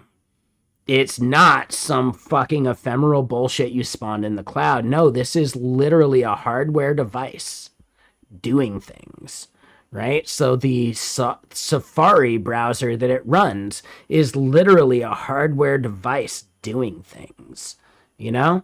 And that's why it's not flagged as fucking malicious or fucking botting or fucking like something Cloudflare could even recognize, you know? Maybe Ozempic Claw could do it. Ayo. Yeah, there you go. Exactly, 4-wheel. But that's actually the magic of why OpenClaw is what it is. It is running a physical hardware device as if it was real. But it's a physical hardware device that is doing things, and yeah, you try and prove that it's not real. You're going to spend way more cycles trying to prove it's not real rather than just like handling the fucking inputs better, you know? You can run it on any VPS, yes, but you actually like sacrifice the value that it brings. I understand that, unknown sheep, and I know people do it, but you are getting massively locked out of all sorts of fucking services just simply because they recognize you're running inside of like a cloud Ubuntu instance, you know? That's a thing. Like, hold on. Is that not a thing? I could have sworn that's a thing. I swear I've read about it. Did I just make that up? I swear that's a thing, dude. Anyone who's tried to run OpenClaw inside of a VPS, dude, it gets identified as a bot like immediately.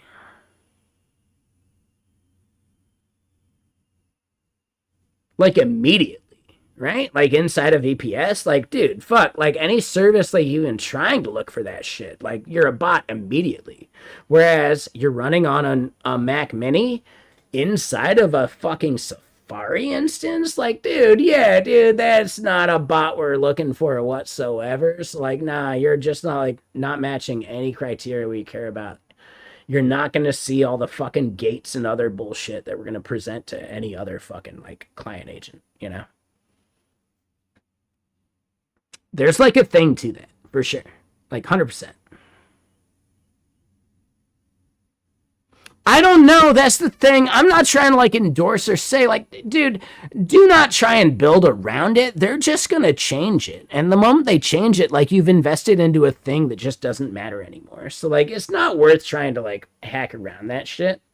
Just do better content, do better things. Just be a better fucking steward of your product to the world, you know? I don't know how to phrase that. Like just, anyone trying to hack this shit is fucking up, in my opinion.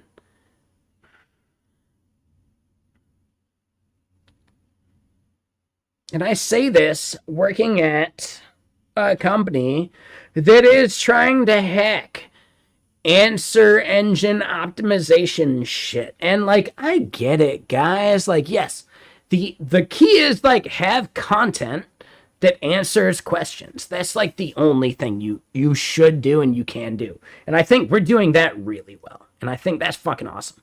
But there are some people who think there's like some magic fucking pill that can go beyond that. And I'm not even saying we say that here at the company. I just think there are people out there in the world that think you can go beyond just like making good content. No. The entire fucking thing is just make content that solves what are people asking agents about blank, blank, and blank related to your industry. You identify those things and you make content that focuses on that. And eventually, dude, we're talking like 6 months to a year down the line, they might ingest that bullshit and inform their decisions and recommendations based on it. But it is such a long con and a long game that like some people will have you like believe like, well, if you're not seeing results immediately, obviously you failed. Like, hey, yeah, snake oil salesman stuff. Hey, gotcha. Like, yeah, do some shit. Yeah. And, oh man.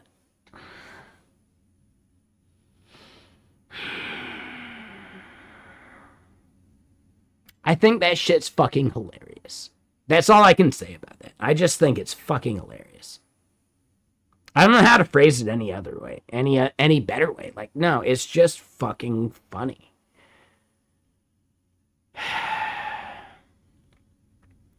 There is nothing about AEO that isn't basically just SEO with a different consumer. So just do the same SEO stuff you've always done, but recognizing that we're targeting a different consumer. And how does that consumer discover things? Well, we don't know for sure, but there's a few ways that we think. And like, you know,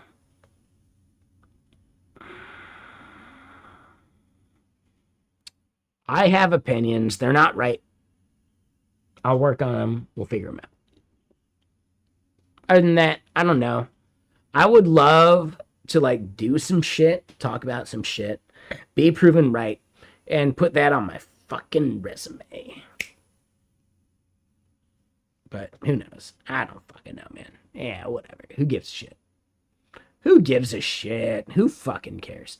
But what we are seeing, and again, thank you, unknown sheep, Mr. Sir. We are no longer fully fucking absolutely maxed on this shit, and that's fucking awesome, man. Dude, I really appreciate that. That's really awesome. Thank you.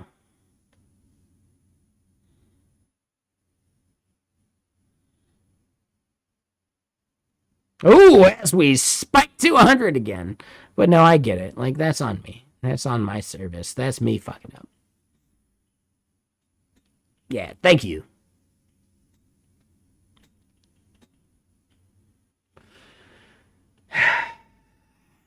Shit. Right, let's look at the other bullshit now. The base code I'm running on that service, no, I can't. But for the turbo stream, yes, I can show this service. This is a separate service, and we are not even close to the metrics on that. That one, like, dude, holy shit, we got so much shit. Like, oh my god, like, dude, even the 200 megs does not fucking matter. We could make the 200 megs matter if we had, like, actual, like, users consuming the thing we're doing, but we don't. We just have me, and it doesn't matter, and we're fine. Dude, it's bullshit. It's all bullshit.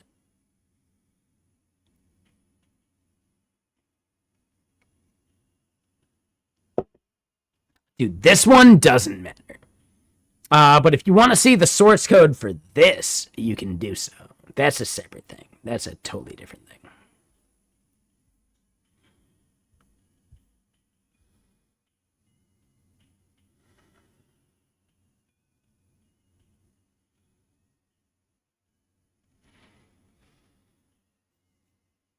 Man, I will say we are chilling, aren't we?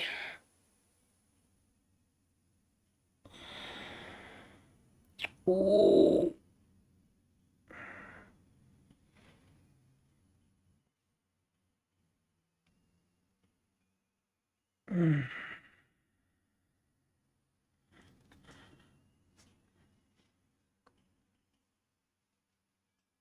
Dude, yeah, no, we nailed it on that just like shoulder stretch. That was fucking good. But okay, so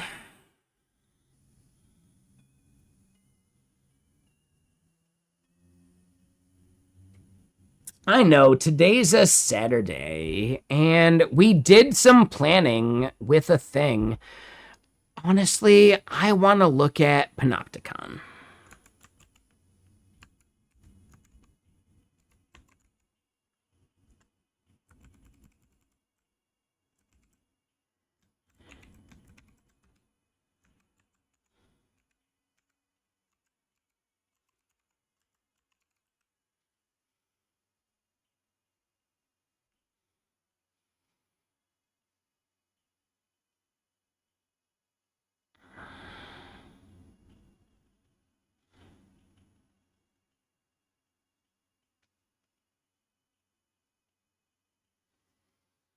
All right, so has anyone heard of this yet? Like, dude, there's like another agent orchestrator thing every single day. What I want to say is, like, I think T3 codes is solving the same problem that a bunch of other things are already solving. I believe, at least from what some bullshit post said, that Panopticon here is actually focusing on like the agentic, like async aspect. I think Open Hands is trying to do the async agent thing too. So Open Hands and what I believe is Panopticon. Like, dude, they couldn't even get the logo right though. Fuck, man. Like, dude, I was just saying you're cool. Why are you embarrassing me in front of my friends?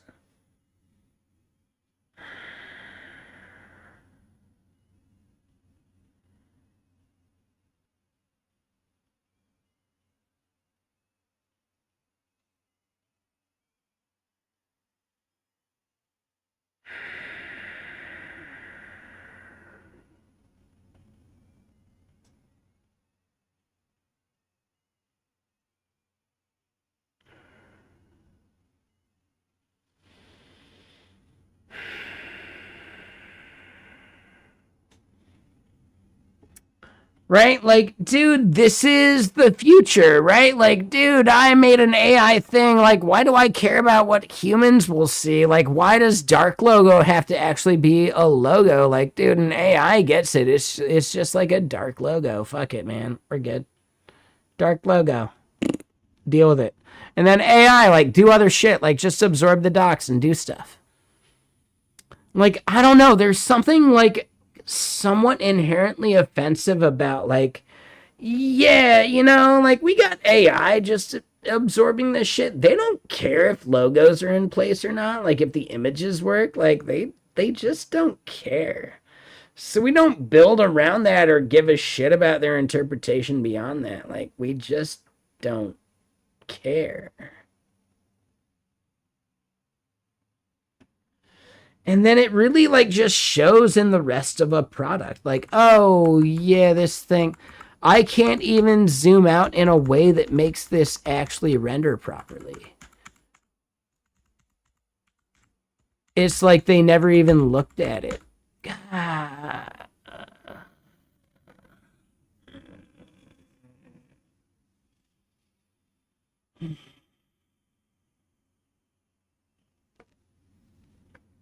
What's this doing? What is this? Oh, it's a brain sucker. What's it doing? I think it's starving. That's how I feel when I look at some of this shit. Even though I really want it to be cool, man.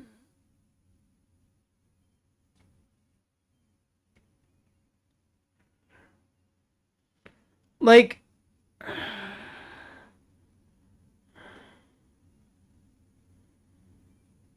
there are things that I actually want to be good, and they still just kind of suck.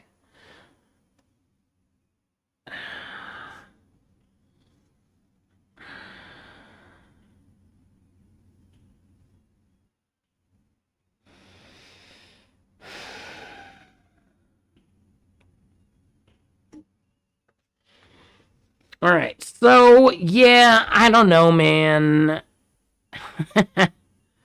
Do I even want to install a tool that can't get documentation right?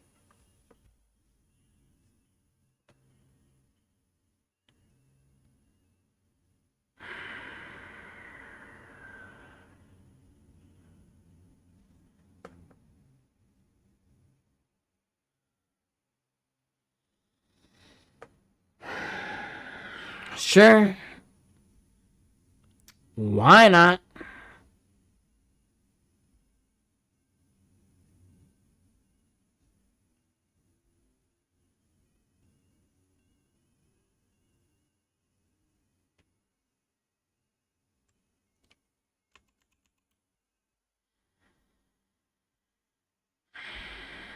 Wait, where's my terminal? Like, wait, where the fuck did that go?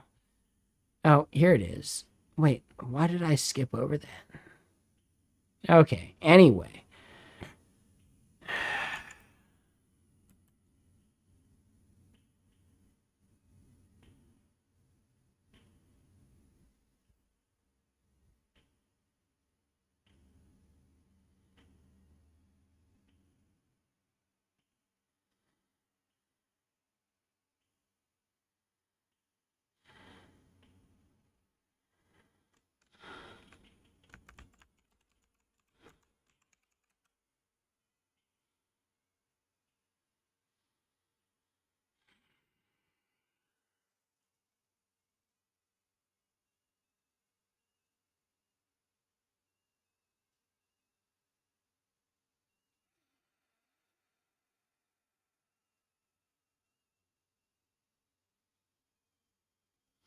All right, so I think I'm good on it. Like, yeah.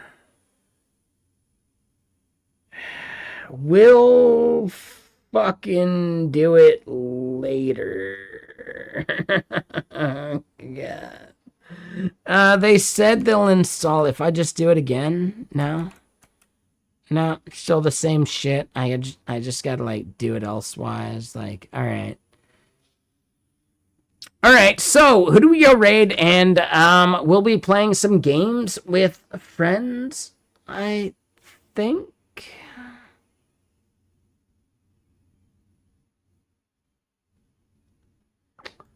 Why am I running Griffing and Chill on a different channel? Because it's a different bunch of people that hang out there. Like, you can just look at the numbers. It's that simple. Like, there's only so many people that actually want to watch me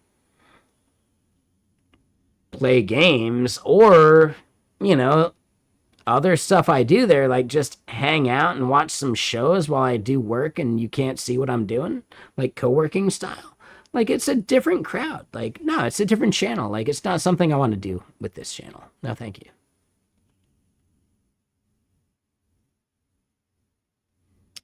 Yeah, they do, but like numbers wise, that would be fucking like numbers suicide. No, thank you. Nah, I'm good, man. No, that sounds terrible. Fuck that. Nah, I'm good.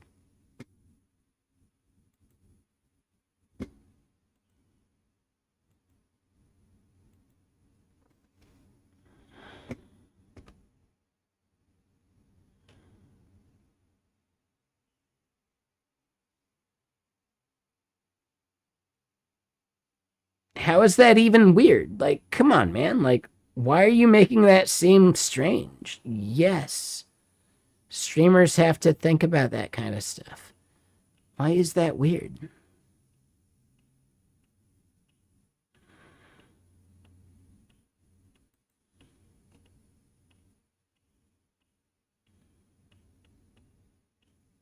All right, man. All right. Anyway, who's streaming right now? Who's actually like streaming? Who do we go raid?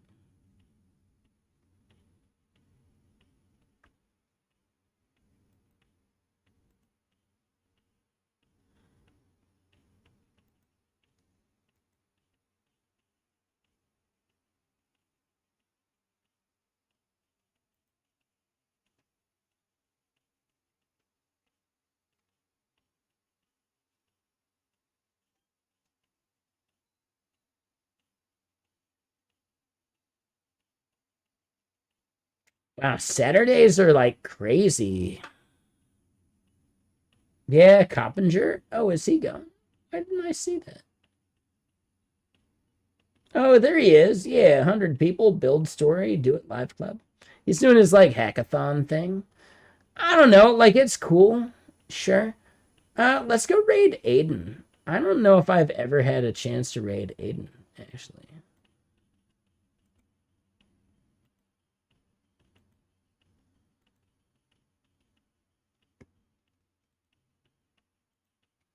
I don't think I have. I don't think I've ever raided Aiden.